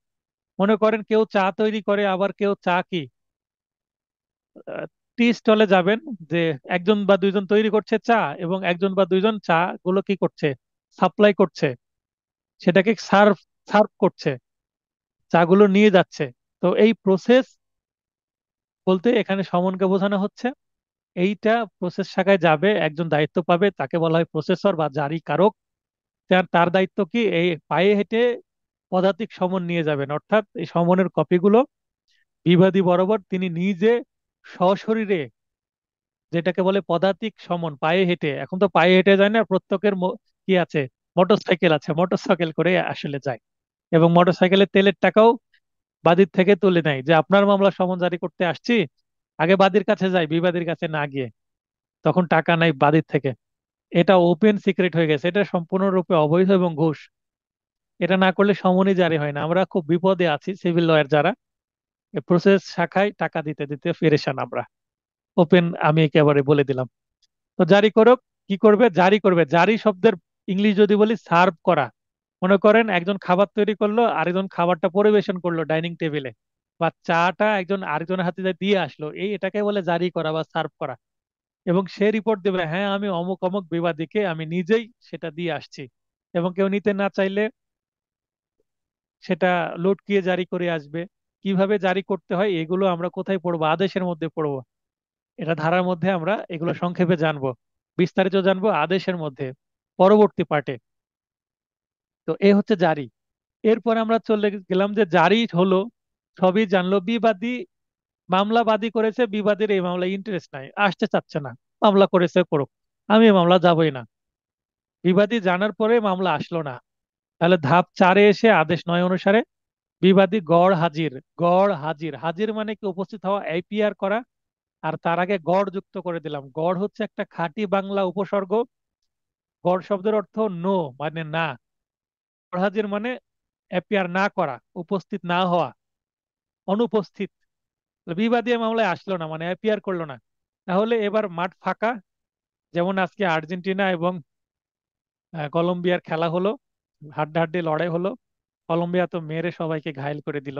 শেষ পর্যন্ত আর শেষ রক্ষা হলো না, আর্জেন্টিনায় জিতলো। তো মনে করেন যদি ফাঁকা মাঠ, অনেক সময় কলম্বিয়ার জন্য এরকম হয়েও গেছিল, যেহেতু মেসি আহত হওয়ার কারণে উঠে গেল, তাদের জন্য একটা মেসি না থাকার কারণে আর্জেন্টিনা দুর্বল হয়ে গেল কিছুটা, যদিও ডি মারিয়া ভালো কিছু করেছে। এটা এই কারণে কেন বলছি, যে ফুটবল খেলার মাঠে যদি এক এক পক্ষ যদি না থাকে, এক পক্ষ আছে, শুধু যাবে আর গোল দিবে, ফাঁকা মাঠ। তো যখন বিবাদী আসে না, শুধু বাদী আসে। তো বাদী মামলা করেছে, সে তো আসবে, মামলা চালাবেই। মামলা তো ডিক্রি তার দরকার। বিবাদী আসলো না, তখন এটাকে বলে একতরফা। আদেশ 18 অনুসারে বিবাদী আসলো না, পরপর 2 ডেট সময় দেওয়া হবে জবাব দেওয়ার জন্য। 2 মাস সময় পাবে। 1 মাস, 1 মাস, 2 মাস মিনিমাম সময় দিতে হবে। আরো বেশি দেওয়া যেতে পারে। তো যদি না আসে, এটাকে কি বলা হবে, ধাপ 5-এ এসে আদেশ 18 অনুসারে একতরফা শুনানি বা সাক্ষ্য গ্রহণ। মামলাটা চলে যাবে একতরফা শুনানি। একতরফা শুনানির ইংলিশ হচ্ছে এক্স পার্টে। আমরা নোটের বিস্তারিত এক্স পার্টে শব্দটা পাবো নিচের দিকে। তো এই মামলায় তখন বাদীকে বলবে, যেহেতু বিবাদী আসেনি, আপনি বলেন কি বলবেন। তখন সাক্ষী নিয়ে নেবে। তো যখন মামলা এক্স পার্টে হয়, তখন আমরা কি করি, একটা বা দুইজন বাদীর সাক্ষী নিয়ে নিই, বা বাদীর পক্ষে অন্য কারো সাক্ষী নিয়ে নিই। বেশিরভাগ ক্ষেত্রেই একজন, একাধিক বাদী হলেও একজন বাদীরই আমরা সাক্ষ্য নিই, কারণ কন্টেস্ট করার জন্য কেউ নাই, একাই। এখন অপর পক্ষ যদি ফাঁকা থাকে, গোলকিপারও নাই, ফাঁকা মাঠ, আমার 11 জন প্লেয়ারকে নামানোর দরকার আছে? না, একজনকে নামাই দিলাম। শুধুমাত্র একজন নামলো, বল নিয়ে যে তার গোলের মধ্যে প্রবেশ করিয়ে দিল, গোল হয়ে গেল। তার মানে একজন সাক্ষী দিলেই মামলা প্রমাণ হয়ে যাবে। তার সাপোর্টে কি কি ডকুমেন্ট আছে সেগুলো বলবে, সাক্ষী দিয়ে দিবে। ধাপ 6 এসে আদেশ দিয়ে দিবে, একতরফা শুনানির মাধ্যমে একতরফা আদেশ। তাহলে রায় প্রচার হলো, সেটাকে বলা হলো একতরফা আদেশ। এবার যে রায় প্রচার হলো, তাহলে এই যে নীল অংশটুকু, নীল অংশটুকু কোথায় হচ্ছে, সেরেস্তায় হচ্ছে, এবং কিছুটা জারিকারকের কাছে যাচ্ছে, অর্থাৎ প্রশাস শাখায়। তারপরে গোলাপি অংশটুকু কোথায় হচ্ছে, এজলাসে হচ্ছে, কোর্ট রুমে হচ্ছে। এখানে খেলা কে খেলছেন, পেশকার খেলছেন, এবং বিচারক নিজে খেলছেন, এবং অ্যাডভোকেট খেলছেন, এবং এখানে বাদী আছেন, বাদীকে নিয়ে আসছেন, অ্যাডভোকেট সাক্ষী নিয়ে আলেন, হেল্প করলেন তাকে। বিচারক সেটা লিখে নিচ্ছেন, এবং পেশকার মামলাটা পরিবেশন করেছেন।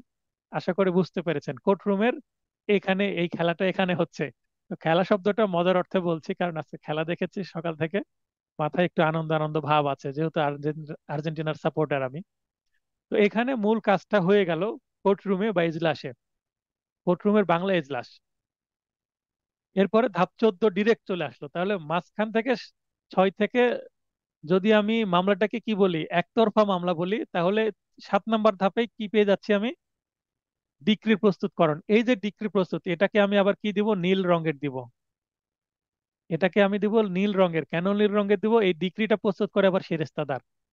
তাহলে মামলা সূচনা হলো সেরেস্তাদারের কাছে, কোর্ট রুমে মামলা শুনানি হলো, জজ সাহেব আদেশ দিলেন, এবং এই আদেশের ভিত্তিতে ডিক্রিদার, ডিক্রি যে প্রস্তুত করা, যিনি ডিক্রি পাচ্ছেন, এই ডিক্রিটা লিখছেন বাদীর পক্ষে, ডিক্রিদারের পক্ষে কে লিখছেন, ওই যে সেরেস্তাদার লিখছেন। তাহলে এতটুকু কে বোঝেননি, মামলা বাদী ফাইলিং করে, সমন জারি হয়, সমন জারির পরে যদি বিবাদী পক্ষ না আসে, তাহলে মামলাটি একতরফা হয়ে যায়। একতরফায় ফাঁকা ফিল্ড, ফাঁকা মাঠে গোল দেওয়ার একটা সুযোগ থাকে। তো ফাঁকা মাঠে গোল দেওয়া মানে এই যে একতরফা শুনানি করা, সাক্ষী দিয়ে দেওয়া। সাক্ষী দিলে অপর পক্ষের আইনজীবী নাই জেরা করার, তার মানে জেরার কোনো সুযোগই নাই। যেহেতু জেরা নাই, আর্গুমেন্ট নাই, কিচ্ছু নাই, একেবারে পরের ডেটে ডিরেক্ট একতরফা আদেশ বা রায় প্রচার। এটা কোর্টই হয়ে যায়, রায় কোর্টই দিয়ে দেয়। এবং এই রায় বা আদেশের ভিত্তিতে ডিক্রি দ্বারা আবার কি করেন, ডিক্রি তৈরি করেন, সরি ডিক্রি দ্বারা বলছি, সেরেস্তাদার ডিক্রি তৈরি করেন। এতটুকু কে বুঝেননি সেটা বলেন। একতরফা মামলা খুবই মানে শর্ট, খুব দ্রুত কাজ হয়ে যায়। আমার একতরফা মামলা আমি 2.5 মাসে ডিক্রি পেয়েছি, এরকমও মামলা আমার আছে, পারিবারিক মামলা। ইভেন আমার যে অপ্র মামলা, দলিল সংশোধনের মামলা, এই মামলাগুলো 6 মাসের মধ্যেও ডিক্রি পেয়েছি, 5 থেকে 6 মাসের মধ্যে। কারণ একতরফা হয়ে যাচ্ছে, আর আমি অহেতুক ডিলে করি না মামলা। মামলা ফাইলিং করতে আমি একটু সময় লাগাই, কারণ আমি আপনাদের এই অনলাইন কোর্স করাই, এটার জন্য আমার এখানে একটু ব্যস্ত থাকতে হয়। মামলা ফাইলিং এ আমি সময় নেই, কারণ আমি ভুল ফাইলিং করি না। কিন্তু ফাইলিং হয়ে গেলে তখন রকেট গতিতে আমি দৌড়াই, মামলা দ্রুত শেষ করি। কারণ আমি কাভার করে দিই, আমি বলি যে আমি 6 মাসের মধ্যে বা 1 বছরের মধ্যে মামলা শেষ করবো, আমি সেটাই করি। ফাইলিং করতে হয়তো বা 2 মাস ডিলে করছি আমি। আশা করি একতরফা কি জিনিস বুঝেছেন। এবার ধরে নিই যে যিনি বিবাদী তিনি আসবেন, অর্থাৎ বিবাদী হাজির হলো। আদেশ নয়ে বিবাদী হাজির হলে কি হবে সেটা আমরা বাম পাশে দেখবো এবার।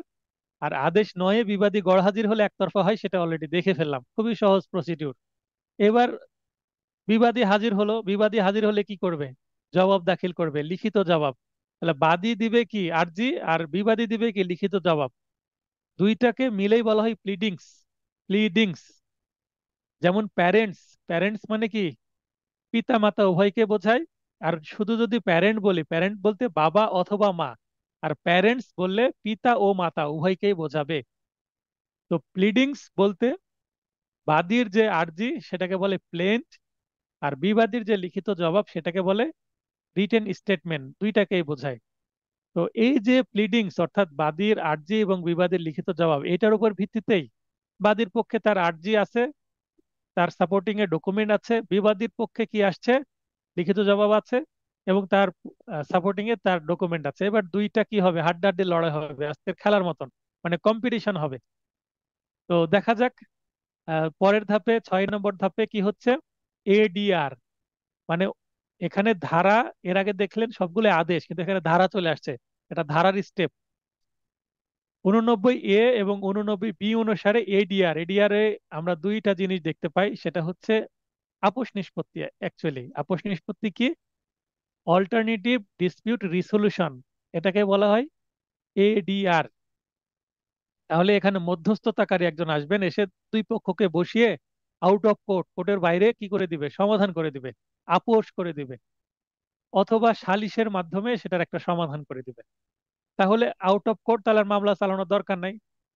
মনে করেন এলাকার মেম্বার চেয়ারম্যান অথবা দুইজন অ্যাডভোকেট, বাদী পক্ষের অ্যাডভোকেট বিবাদী পক্ষের অ্যাডভোকেট বসিয়ে বাদী বিবাদীকে বসে, যে আমরা অ্যাডভোকেটের চেম্বারে এটা সমাধান করে দিই 2-1 দিনে বসে, তাহলে এই মামলাটা দীর্ঘদিন চলবে না। দীর্ঘদিন চললে বাদীরও ক্ষতি, বিবাদীরও ক্ষতি।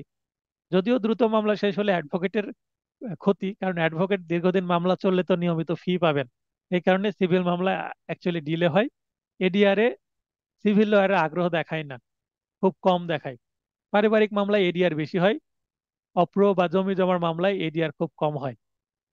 তো এখন আমরা ধরে নিতে পারি এডিআর হলো না, সরি এডিআর হলো, ধরে নিতে পারি এডিআর হলো, অর্থাৎ এডিআর সফল হলো।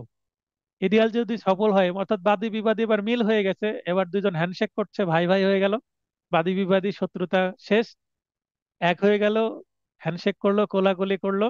ডকুমেন্ট তাহলে কি তৈরি করতে হবে, এরা যে আপোষ করলো তার প্রমাণ কি, প্রমাণটার নাম হচ্ছে সোলেনামা। বাদী বিবাদী উভয় পক্ষকে সোলেনামা দাখিল করতে হবে, এমন একটা ডকুমেন্ট যে ডকুমেন্টে বাদী পক্ষের আইনজীবীর স্বাক্ষর থাকবে, বিবাদী পক্ষের আইনজীবীর স্বাক্ষর থাকবে, বাদী সকল বাদীর স্বাক্ষর থাকবে, সকল বিবাদীর স্বাক্ষর থাকবে। তার মানে এমন একটা ডকুমেন্ট যেখানে দুই পক্ষের কি থাকবে, শর্ত থাকবে। বাদী পক্ষেরও স্বার্থ এখানে থাকবে, বিবাদী পক্ষেরও স্বার্থ থাকবে। দুই পক্ষই যেহেতু মেনে নিচ্ছে, দিয়ে সোলেনামাতে দুই পক্ষকে ব্যালেন্স করে একটা সিদ্ধান্ত দেওয়া হয়। অথবা বাদীর পুরোটা বিবাদী মেনে নেয়, যাই হোক না কেন, দুইজন আপোষে চলে আসে, এটাকে বলা হচ্ছে সোলেনামা বা সম্মতি সূচক একটা ডকুমেন্ট। যদি সোলেনামা দাখিল হয় তাহলে আদালত কি করবে, আদালতে তার কোনো কাজ নাই। আদালত বলবে ঠিক আছে, আপনি যে সোলেনামা দিলেন এই সোলেনামাটাই ডিক্রির একটা অংশ হবে।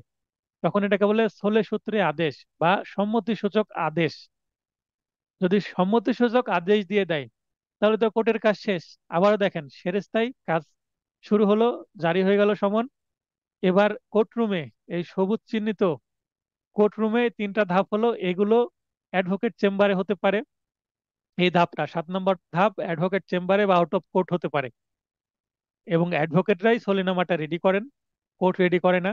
কারণ পুরো কাজটাই কি out of court, ADR, alternative dispute resolution. মানে কোর্টটা হচ্ছে মেন স্ট্রিম কাজ, অল্টারনেটিভ মানে কোর্টের বাইরে গিয়ে কাজটা করেন, নিজেরা আপোষ করে আসেন। তাহলে এটা অ্যাডভোকেট চেম্বারে আমরা করে ফেলি, অ্যাডভোকেটরাই সলিনামাটা রেডি করে, উভয় পক্ষকে শোনানো হয় ড্রাফটটা, তারপরে ফাইনাল করা হয়। সাধারণত আমরা ডেমিতে বা কার্টিস পেপারে এটা দাখিল করি। এরপরে আদালতের কি কাজ? কোনো কাজ নাই, সলে সূত্রে যা আছে ওইটাও হুবহু লিখে দিয়ে আদেশ দিয়ে দেয়। সলে সূত্রে আদেশ মানে আপোষমূলক নিষ্পত্তি হয়ে গেল। এই আদেশ যেহেতু হয়ে গেল, এরপরে এই দিক দিয়ে এসে সরাসরি মামলাটা ফাইনালাইজ হয়ে গেল। এই মামলাটা চলে গেল কোর্টরুম থেকে সেরেস্তায়, সেরেস্তাদার আবার এই যে আদেশ দিয়েছে, এই আদেশের ভিত্তিতে কি করবে? ডিক্রি প্রস্তুত করবে। তাহলে একতরফা হলেও মামলা দ্রুত নিষ্পত্তি হয়। মামলা যদি ষোলো নামা তৈরি হয়, ষোলো সূত্রেও নিষ্পত্তি হয়, তাও কিন্তু দ্রুত শেষ হচ্ছে। দুই জায়গায় খুব দ্রুত শেষ হয়ে যাচ্ছে। এরপরে আমরা চলে যাব, আচ্ছা এবার সবুজ চিহ্নিত যে অংশটুকু সলেনামা হচ্ছে, এই অংশটুকু কে বুঝতে পারেননি এখনই প্রশ্ন করেন, সলেনামা কি, সলে সূত্রে কিভাবে ডিক্রি হয়? এই জিনিসটা যারা এখনো ভালো স্বচ্ছ ধারণা পাননি, এখনই হাত উত্তোলন করে প্রশ্ন করেন। তাহলে আমরা মামলা জন্ম হলো, হ্যাঁ শামসুজ্জামান ভাই লাইনে আসেন, দ্রুত আসবেন।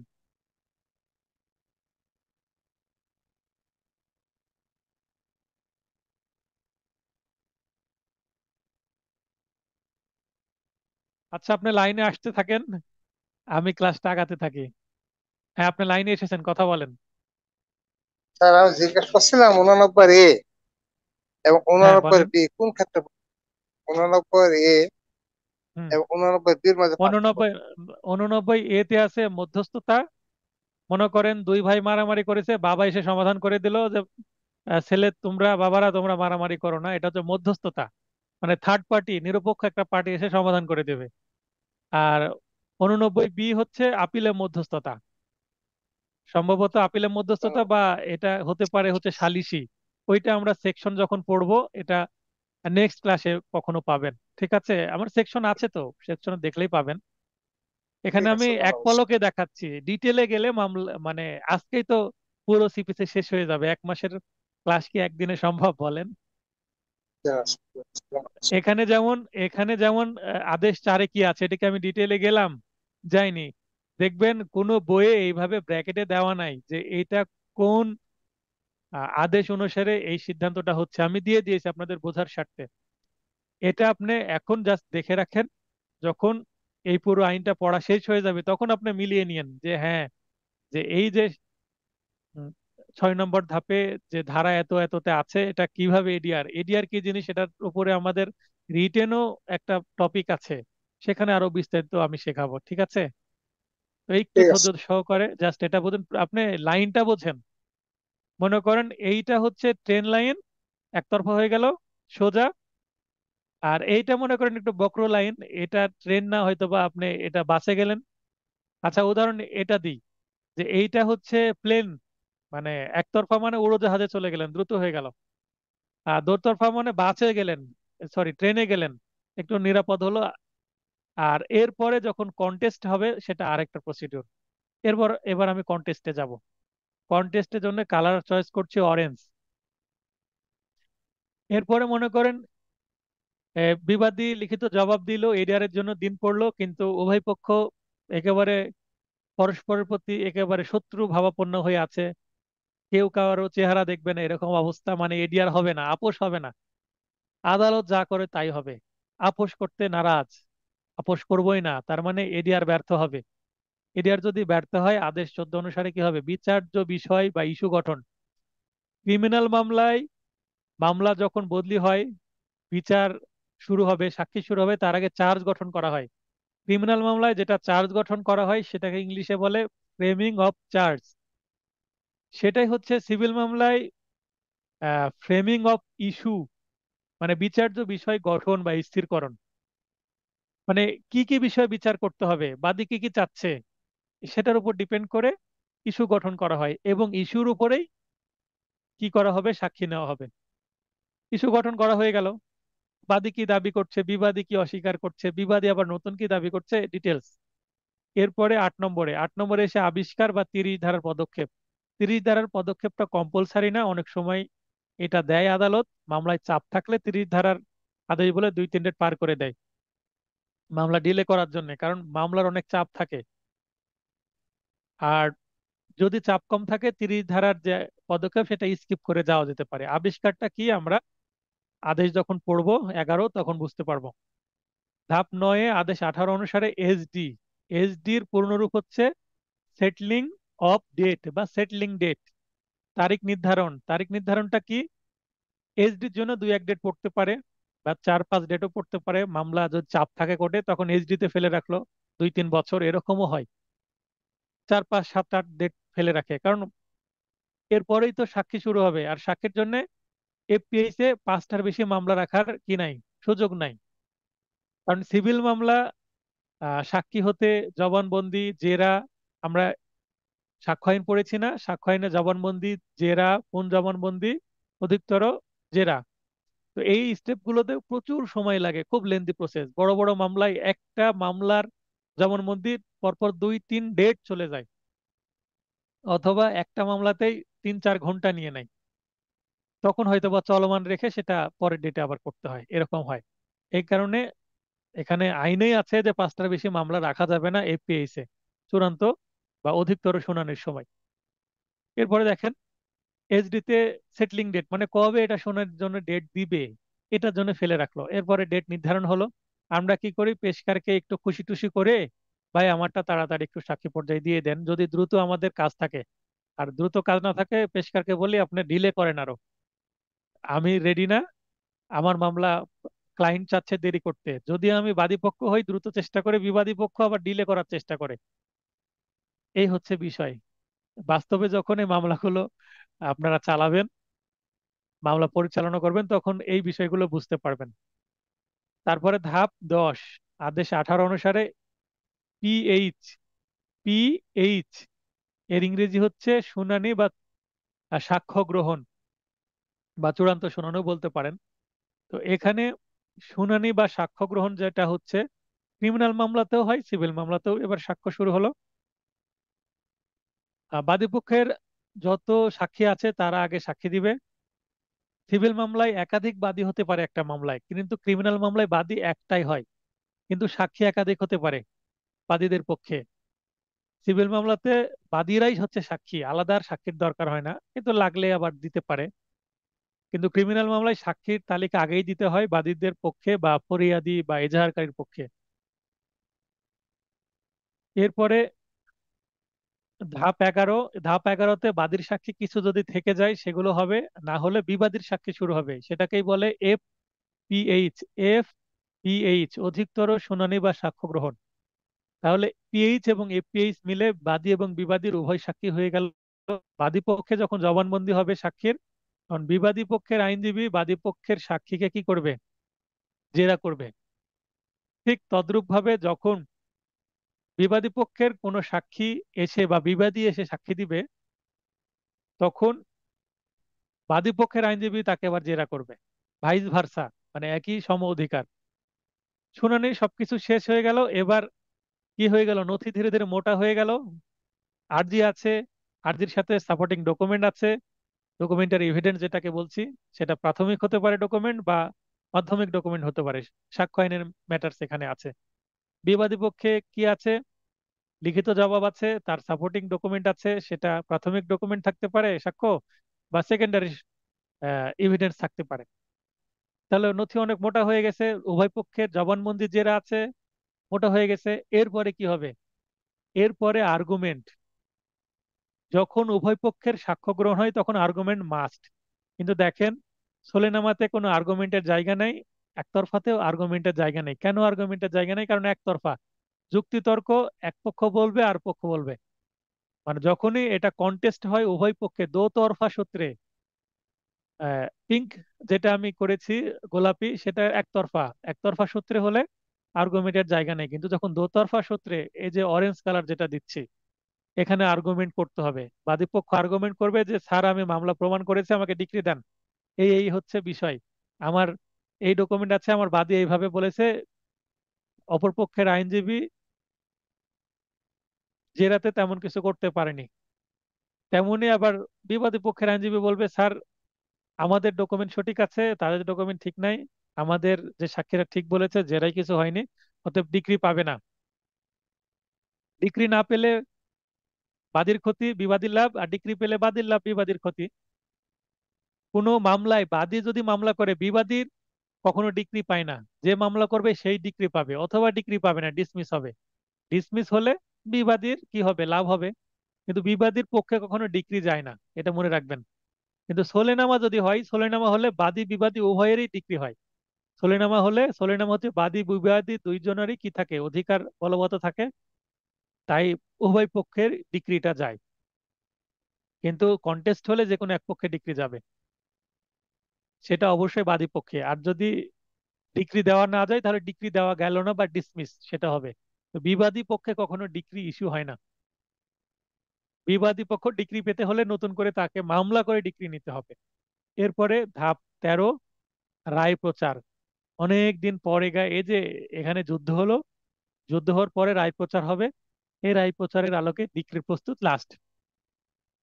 তাহলে যেটা বলছিলাম, ফার্স্টে সেরেস্তায় মামলা জন্ম, আবার সেরেস্তাতে আবার মামলা শেষ।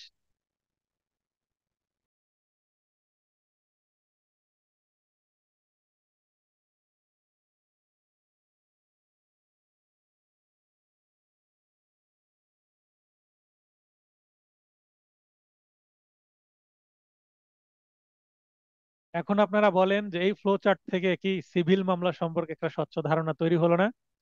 সিভিল মামলা যদি ফাইলিং করা হয়, তাহলে একতরফা হতে পারে, দোতরফা কন্টেস্ট হতে পারে, অথবা দোতরফায় কি হতে পারে, সলিনামা হতে পারে, মানে মাঝখানের একটা পজিশন। অথবা আরো একটা বিষয় হতে পারে, মামলা চলতে চলতে এক সময় মামলাটা কি হয়ে গেল, খারিজ হয়ে গেল, মানে অকাল মৃত্যু। অকাল মৃত্যু হয়ে গেল মানে মামলা পরিণত হলো না। কখনো অকাল মৃত্যু হতে পারে, সমন ইস্যু হচ্ছে না দীর্ঘদিন, বলছে যে আবার আপনি সমন দেন, আপনার সমন হারিয়ে গেছে, সমন বিবাদীকে খুঁজে পাওয়া যায়নি, সমনও হারিয়ে গেছে, আবার নতুন করে সমন দেন। এটাকে বলে তদবির, এটাকে বলে তদবির। তো তদবির নিতে বলছে বা স্টেপ নিতে বলছে কোনো, আপনি স্টেপ নিচ্ছেন না, নতুন করে সমন দিচ্ছেন না, তাহলে আপনার মামলা খারিজ করে দিবে, মানে মামলা অকাল মৃত্যু হয়ে গেল। তার মানে এই 3 নম্বর ধাপে এসেই মামলা শেষ, আগে অগ্রসর হলো না। আবার কি হতে পারে, 10 নম্বর ধাপে এসে মামলা সাক্ষীর জন্য পড়েছে, বাদীপক্ষ প্রথম ডেটে যদি সাক্ষী না দেয় বা টাইম পিরিয়ড না দেয়, তাহলে প্রথম ডেটে মামলা খারিজ করে দিবে। কারণ এতদিন পর্যন্ত আপনার জন্য মামলাটা এগিয়ে নিয়ে যাচ্ছে। আপনাকে জাস্ট সামান্য আপনি কোর্ট ফি দিয়েছেন বা অ্যাড ভ্যালোরাম কোর্ট ফি দিলেন, কিন্তু পুরো কোর্ট সেরেস্তা থেকে শুরু করে পিওন, পেশকার, ইভেন জজ সাহেব আপনার জন্য চেষ্টা করছে। কিন্তু আপনি সাক্ষী শুরু হলো আর সাক্ষী দিতে আসছেন না, মানে আপনার আগ্রহ নাই। কোর্ট যখন বুঝবে আগ্রহ নাই, প্রথম ডেট বা দ্বিতীয় ডেটে আপনি সাক্ষী দিচ্ছেন না পরপর, বিবাদী পক্ষে এসে বলবে স্যার তার মামলা চালানোর আগ্রহ নাই, তাই আসছে না, তখন মামলা খারিজ করে দিবে। তো মামলা খারিজ হয়ে গেলে এটা অকাল মৃত্যু হয়, কোনো পরিণতি হয় না। আশা করি এই ফ্লো চার্টটা ভালোভাবে বুঝতে পেরেছেন। আর এই ফ্লো চার্ট যদি বুঝতে পারেন, অন্তত কোর্টে যে 5 মাসের কাজ হয় আপনার, প্রথমে যে 5 মাসে যা শিখবেন সিভিল মামলায়, তা আজকে আমি শিখিয়ে দিলাম এই 35 মিনিটে। এবং কোর্টের সাথে এখন কোর্টে গিয়ে যদি এগুলো মিলিয়ে নেন, আমার নোটের এই পৃষ্ঠা ছবি তুলে নিয়ে যাবেন কোর্টে, যে মিলিয়ে নেবেন এবং সিনিয়র থেকে ব্যাখ্যা নেবেন এই ধাপগুলো আসলে কি, তাহলে আরো ভালো বুঝতে পারবেন। এরপরে আমরা চলে যাই পরিচিতি অংশ। এখানে মেন মেন পয়েন্ট গুলো পড়বো। সর্বপ্রথম বিধিবদ্ধ, বিধিবদ্ধর ইংরেজি হচ্ছে কোডিফাইড করা হয়। আপনাকে বাংলায় লিখে দিতে পারে বিধিবদ্ধ হয় কত সালে সর্বপ্রথম, সিপিসি, বা কোডিফাইড হয় কত সালে। কোডিফাইড শব্দটা আবার বাংলা অক্ষরে দিতে পারে, বাংলা বর্ণে, ইংলিশ লেটারেও দিতে পারে। এই সালটা আপনাকে মনে রাখতে হবে, 1859 সালে। সর্বশেষ সংশোধন 2017। প্রণয়ন, বলবৎ, এগুলো দেখে নেবেন ডেট। এটা অবশ্যই ডেফিনেটলি পদ্ধতিগত আইন, কারণ আইনের নামের মধ্যে আছে প্রসিডিউরাল। প্রসিডিউর মানে প্রসিডিউরাল ল। প্রসিডিউরাল অপর নাম হচ্ছে অ্যাডজেক্টিভ ল বা পদ্ধতিগত আইন। মনে রাখবেন, মাত্র তিনটি বলতে পারবো, তিনটি আছে তত্ত্বগত আইন এবং বাকি চারটা পদ্ধতিগত আইন। তিনটির মধ্যে penal code, SR act, penal code, SR act এবং বার কাউন্সিল অর্ডার, এগুলো হচ্ছে মূল আইন এবং বাদবাকি চারটাই হচ্ছে পদ্ধতিগত আইন। আর কি কি আছে, কোথায় কি আছে, সব দেওয়া আছে। এরপরে দেওয়ানি আদালত আইন 1897, সরি 87 বা 87, এটা সংশোধন হয় 2021 সালে লাস্ট। এখানে গেজেট প্রকাশ হয় 19 জানুয়ারি 2021-এ। এই তথ্যটা জানা জরুরি। কত সালে এই আইনটা সংশোধন হয়? তাহলে সর্বশেষ সংশোধনের বিষয় আমরা দুইটা দেখছি। সিপিসি হয় 17 সালে, আর দেওয়ানি আদালত আইন হয় হচ্ছে 2021 সালে। আর বাদ বাকিগুলো যেগুলো পয়েন্ট আছে, পড়ে বুঝতে না পারলে মেসেজ করবেন, আমি পার্সোনালি সেটা বুঝিয়ে দেব। এখানে 4 নম্বর এমসিকিউ পড়বো। নিচের কোনটি প্রসিডিউরাল ল? এটা 2022 সালের প্রশ্ন। 2022 সালে 4-5টা প্রশ্ন ভুল ছিল। 1 নম্বরে বলছে লিমিটেশন অ্যাক্ট, এটা প্রসিডিউরাল ল। এসআর অ্যাক্ট, এটা প্রসিডিউরাল ল না। তারপর এভিডেন্স অ্যাক্ট, এটাও প্রসিডিউরাল ল। তারপরে সিভিল প্রসিডিউর, এটাও প্রসিডিউরাল ল। এখন এই প্রশ্নটা আসছে কোনটি প্রসিডিউরাল ল? তিনটি প্রসিডিউরাল ল। তাহলে এখানে যদি প্রশ্ন করতো কোনটি প্রসিডিউরাল ল নয়, এখানে যদি নয় লেখা থাকতো তাহলে আপনার উত্তর হতো এই খ, এসআর অ্যাক্ট। এটা তত্ত্বগত আইন তাই। তাহলে আমরা দেখতে পাচ্ছি উত্তর ক, ক, গ, ঘ, এই তিনটাই হচ্ছে সঠিক উত্তর। আমি বলে দিচ্ছি সতর্কতা, যেখানে একাধিক অপশন সঠিক উত্তর, এমন প্রশ্নের উত্তর করা হতে বিরত থাকাই শ্রেয়। টাচই করা যাবে না, এই ধরনের প্রশ্নের উত্তরে টাচ করা যাবে না। টাচ করলে আপনার ভুল আসতে পারে, নেগেটিভ মার্কিং হতে পারে। অনেকে বলতে পারেন যে স্যার এটা ঘ উত্তর করলে কেমন হয়, এটার ঘ উত্তর করলে কেমন হয় সিপিসি, কারণ সিপিসি প্রসিডিউরাল, এটা তো ডিরেক্ট, এবং তামাদে আইন বা সাক্ষ্য আইন এগুলো নিয়ে কনফিউশন থাকতে পারে। তো বলবো আমার পরামর্শ, উত্তর করবেন না এগুলো, মানে চান্স নেওয়ার দরকারই নেই। তবে হ্যাঁ, এই প্রশ্নটা যদি এইভাবে আসতো, নিচের কোন আইনটি প্রসিডিউরাল ল নয়, তাহলে আপনি এসআর এক দিতে পারতেন। আমি এই প্রশ্নকে কারেকশন করে এটা তৈরি করেছি। এরপরে চলে যাই ধারা 1। ধারা 1, এই আইনটার কার্যকর শুধু বাংলাদেশে না, বাংলাদেশের বাইরেও না, বাংলাদেশের কোনো নির্দিষ্ট জেলার জন্য প্রযোজ্য। বলা হচ্ছে সমগ্র বাংলাদেশ, হোল বাংলাদেশ, পুরো বাংলাদেশ জুড়ে এটা কার্যকর। তারপর বলবৎ বা কার্যকর হয় সেটা এক ধারাতে আছে, উপরে পরিচিত অংশেও আছে। এবার সেকশন বা ধারা 2, ধারা 2 এর মধ্যে অনেকগুলো সাবসেকশন আমরা পাবো, সংজ্ঞাসমূহ বা ডেফিনেশন পাবো এর মধ্যে। এটাকে এক্সপ্লেনেশন বলা হচ্ছে না, ডেফিনেশনই বলা হচ্ছে। 2 নম্বর যে উপধারা, এটাতে আছে ডিক্রি। আমরা যদি পড়াশোনা করি তাহলে আইনে পড়াশোনা করেছি, আইনে এই যে সংজ্ঞাগুলো, এখান থেকেও কিন্তু বেশ কিছু প্রশ্ন আছে। বিগত সালে প্রশ্ন চলে আসে সংজ্ঞা থেকে। প্রশ্ন আসুক আর না আসুক, এগুলো বোঝা জরুরি এই আইনটাকে বোঝার জন্য। ধারা 2 এর উপধারা 2, ডিক্রি এর সংজ্ঞা দেওয়া আছে। তো ডিক্রি বলতে, decree means the formal expression of an adjudication which, so far as regards the court's expressing it, conclusively determines the rights of the parties। এতটুকুর যে অর্থ, সেটা যদি করতে যায়, তাহলে আদালত কর্তৃক আনুষ্ঠানিকভাবে প্রচারিত সিদ্ধান্ত যা পক্ষদের অধিকার চূড়ান্তভাবে নির্ণয় করে বা নির্ধারণ করে, তাই ডিক্রি। তো বাংলাতেও আসতে পারে ডিক্রির সংজ্ঞা, ইংরেজিতেও আসতে পারে, এমসিকিউ আসার সম্ভাবনা আছে। এরপরে বলছে আর্জি নাকচ বা প্রত্যাখ্যান বা বাতিল, এগুলো ডিক্রি হিসাবে গণ্য হবে। তবে ত্রুটির জন্য যদি কোনো মামলা খারিজ হয়, সেই খারিজ আদেশটি কিন্তু ডিক্রি নয়, কারণ ডিক্রি এক জিনিস, আদেশ আরেক জিনিস। এখানে আদেশ বলতে আমরা যে আদেশের বিধি বা অর্ডার, সেই আদেশ না। আদেশ বলতে আদালতের আদেশ। আদালত কোনো নির্দিষ্ট তারিখে যে সিদ্ধান্ত দিলেন সেটাকে আদেশ বলা হয়, এবং ফাইনালি যে সিদ্ধান্ত দেন আদেশ বা রায় দেন, রায়ের ভিত্তিতে ডিক্রি তৈরি হয়। আমরা একটু আগে ডিক্রি দেখেছি যে মামলার পরিণতি ডিক্রিতে এসে শেষ হয়। আর অন্তর্বর্তীকালীন প্রতিটা ডেটে এক একটা আদেশ দেওয়া হয়, সেটাকে বলা হয় আদালতের আদেশ। মানে এক একটা কার্য দিবসের এক একটা আদেশ হয়, সেটা আদেশ। আদেশ এটা আইনের আদেশ নয়। হ্যাঁ শিবলি ভাই, আপনি তো এখানে লাইনে ছিলেন, বলেন। জি, সাউন্ড হওয়াতে আমি আনমিউট করে দিয়েছিলাম, মিউট করে দিয়েছিলাম। আচ্ছা, বলেন আমি এখানে জানতে বলেন চাচ্ছিলাম যে বলেন। ত্রুটির জন্য খারিজ খারিজ আদেশ ডিক্রি নয়, এটা একটা কি কোনো মামলা উদাহরণ দেওয়া যাবে? মানে ত্রুটির কারণে খারিজ হয়েছে এমন আদেশ। ওই যে একটু আগে আমি বললাম যে সমন দিতে হবে, দীর্ঘদিন সমন জারি হচ্ছে না, বলা হলো তদবির নেন। তদবির বলতে স্টেপ নেন। কি স্টেপ? আবার সমন আপনি দেন, ফ্রেশ সমন দেন। আপনি ফ্রেশ সমন দিলেন না, মামলা খারিজ হয়ে গেল। অথবা মামলা সাক্ষীর জন্য পড়েছে, আপনি সাক্ষী দিচ্ছেন না, ডিলে করছেন, মামলা মামলা খারিজ করে দিল। এই জি। আদেশটা কি না?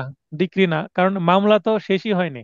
মনে করেন গাছে আম আছে, আম পাকেনি। আম যদি না পাকে সেটাকে কাঁচা আম বলা হবে। বা একটা ডাব, সেটা পাকেনি, তো ডাব না পাকলে তো আর নারিকেল হয় না। ঠিক আছে, তো নারিকেলটাকে আমরা বলতে পারবো কি? ডিক্রি। আর ডাবটাকে বলতে পারবো কি? আদেশ। মানে মানে অপক্ক। আর ডিক্রিটা অবশ্যই পরিপক্ক একটা জিনিস। এভাবে আমরা মনে রাখবো, ঠিক আছে? এই আদেশ বলতে কিন্তু আদালতের আদেশ। এই যে আদেশ ও বিধির আদেশ না। আদেশ ও বিধি এটা আইন, কিন্তু আদেশ ডিক্রি এটা আদালতের একটা স্টেপ বা একটা পদক্ষেপ। ঠিক আছে, একটা সিদ্ধান্ত। 144 ধারায় প্রশ্ন নির্ধারণ, এটাও একটা ডিক্রির অংশ হিসেবে গণ্য হবে। আপিলযোগ্য আদেশ এর ক্ষেত্রে আপিল আদালতের রায়, সেটা অবশ্যই ডিক্রি নয়। এই কথাগুলো ইংলিশে আছে। যেমন এখানে বলা আছে section 144 but shall not be include. এটা ডিক্রি নয়, কিন্তু কি কি ডিক্রি হিসেবে গণ্য হবে? Any adjudication from which an appeal lies as an appeal from an order, any order of dismissal for default, এগুলো হচ্ছে ডিক্রি নয় মর্মে ইনক্লুড হবে। মানে এগুলো ডিক্রি নয়। এক্সপ্লেনেশন মধ্যে আছে যে it may be partly preliminary and partly finally, অর্থাৎ একটা ডিক্রি সেটা আংশিক প্রাথমিক হতে পারে এবং আংশিক চূড়ান্ত হতে পারে।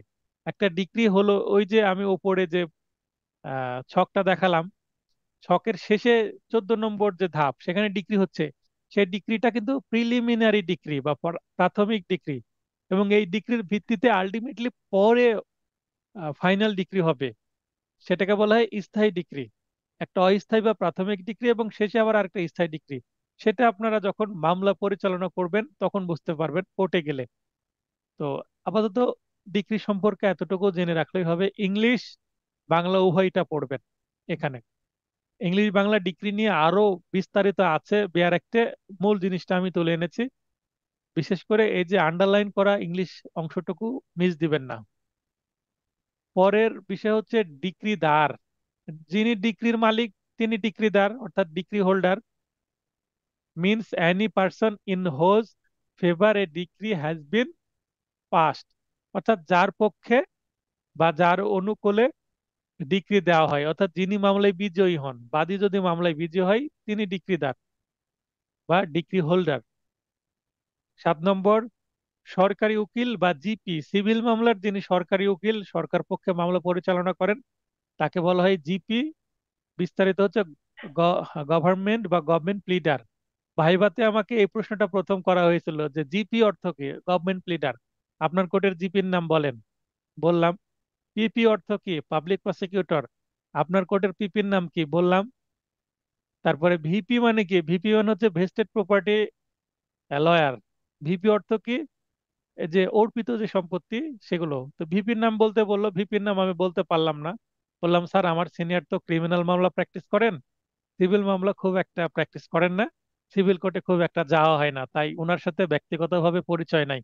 খুব কৌশলে আমি ভিপির নামটা বলতে পারলাম না, এই এক্সকিউজ দিয়ে দিলাম। এই তিনটাই প্রশ্ন করেছিল, আর প্রশ্ন করেনি। আলহামদুলিল্লাহ। অ্যাডভোকেট হয়ে গেছে এক চান্সে। তো any officer appointed by the government, Monirul Islam. জি, আসসালামু আলাইকুম স্যার। ওয়ালাইকুম আসসালাম, বলেন। স্যার আমি সরকারি উকিল জিপি এবং এই যে পাবলিক প্রসিকিউটর পিপি এনাদের সম্পর্কে একটু জানতে চাচ্ছিলাম। আসলে এনাদের বলেন। কাজটা কি ধরনের কাজ করে এনারা? পিপি কি কাজ করে আর জিপি কি কাজ করে? পিপি হচ্ছে ন্যায় বিচার নিশ্চিত করে আদালতের পক্ষে, প্রসিকিউশন পক্ষে। আর জিপি হচ্ছে সরকার পক্ষে সিভিল মামলা পরিচালনা করে। যেমন জিপির কাজ স্পেসিফিক্যালি কোথায় হয়? যখন একটা মামলা বাদী হচ্ছে সরকার হয়, যখন জি একটা মামলার বাদী হচ্ছে সরকার হয়, তখন এই মামলাটা ফাইলিং করার দায়িত্ব জিপির উপরে আসে। আবার কোনো মামলায় যদি একটা ফাইলিং করা হয়, সেখানে বিবাদী যদি বাংলাদেশ হয়, ঠিক আছে, জি। বিবাদীর নামে দেয়া হলো বাংলাদেশ সরকার বা বাংলাদেশ, তো সেই ক্ষেত্রেও ওই জিপি কে লিখিত জবাব দিতে হবে। যেমন আমার কাছে মামলা আছে, আমি বাদী পক্ষ, বিবাদী পক্ষ বাংলাদেশ সরকার, আমি বাংলাদেশ সরকারের বিরুদ্ধে মামলা করেছি, আমার বাদী করেছে। তো এখানে জিপি সাহেব সই করে লিখিত জবাব দিয়েছেন। মানে সরকার অধিকার রক্ষা করাই হচ্ছে জিপির কাজ। বুঝতে পারছি। বাদী ঠিক আছে, সরকার হলে জিপি হবে, সরকারের জিপি হবে, আর বাদী বিবাদী হলে পিপি হবে। ওইটাও জিপি হবে, সিভিল মামলা জিপি। আর পিপিটা যখন আমি এরপরে সিআরপিসি পড়াবো, তখন পিপি সম্পর্কে আরো বিস্তারিত বলে দেব। পিপি হচ্ছে জি স্যার। পাবলিক প্রসিকিউটর, এটা ক্রিমিনাল মামলার ক্ষেত্রে, আর এটা ক্রিমিনাল প্রসিডিউর পড়াচ্ছে না, সিভিল পড়াচ্ছে, তাই জিপি গভর্নমেন্ট প্লিডার, জি দুইজনে স্যার। অ্যাডভোকেট। ঠিক আছে, কাজের ক্ষেত্রে সিভিল আর ক্রিমিনাল, ক্রিমিনাল হলে পাবলিক প্রসিকিউটর পিপি, সিভিল হলে গভর্নমেন্ট প্লিডার বা জিপি, দুইটাই সরকারি, দুইটাই সরকারি বেতন পায়, কি পায়। ঠিক আছে। তো তো জিপি হচ্ছে পাবলিক কি প্রসিকিউটর, দেওয়ানি মামলার ক্ষেত্রে? হ্যাঁ দেওয়ানি, সিভিল মানেই দেওয়ানি। জি জি জি স্যার। ঠিক আছে। ঠিক আছে। তারপর বিচারক বা জজ, বিচারক বা জজ সিভিল মামলার ক্ষেত্রে এখানে জজ বা ইংলিশে জাজ বলবো আমরা। যেমন সহকারী জাজ বা অ্যাসিস্ট্যান্ট জাজ, সিনিয়র অ্যাসিস্ট্যান্ট জাজ, জয়েন্ট ডিস্ট্রিক্ট জাজ, ডিস্ট্রিক্ট জাজ, অ্যাডিশনাল ডিস্ট্রিক্ট জাজ, এনারা সিভিল কোর্টকে পরিচালনা করেন লোয়ার কোর্ট পর্যায়ে। এরপরে হাইকোর্টের জাস্টিস আছেন, হাইকোর্টের জাস্টিস আছেন, তারপরে অ্যাপিলেট ডিভিশনের জাস্টিস আছেন। তাহলে জাজ মিনস দা, এই যে এই লাইনটা খুব মাথায় ঢুকিয়ে রেন, বারবার এই প্রশ্নটা আসে যে জাজ অর্থ কি? Presiding officer of a civil court, কোন সিভিল কোর্টের যিনি প্রিসাইডিং অফিসার, তিনি হচ্ছেন জাজ। বাংলায় বললে কোন দেওয়ানি আদালতের প্রিসাইডিং অফিসার জাজ হিসাবে গণ্য। তাহলে এই যে প্রিসাইডিং, এই এখানে ইংলিশেই শব্দটা থাক না কেন বা বাংলা বর্ণে থাক না কেন, এটা মনে রাখবেন। এবং দেওয়ানি আদালতের হতে হবে, এই ফৌজদারি আদালত প্রিসাইডিং অফিসার কিন্তু জাজ না, সিভিল আদালতের।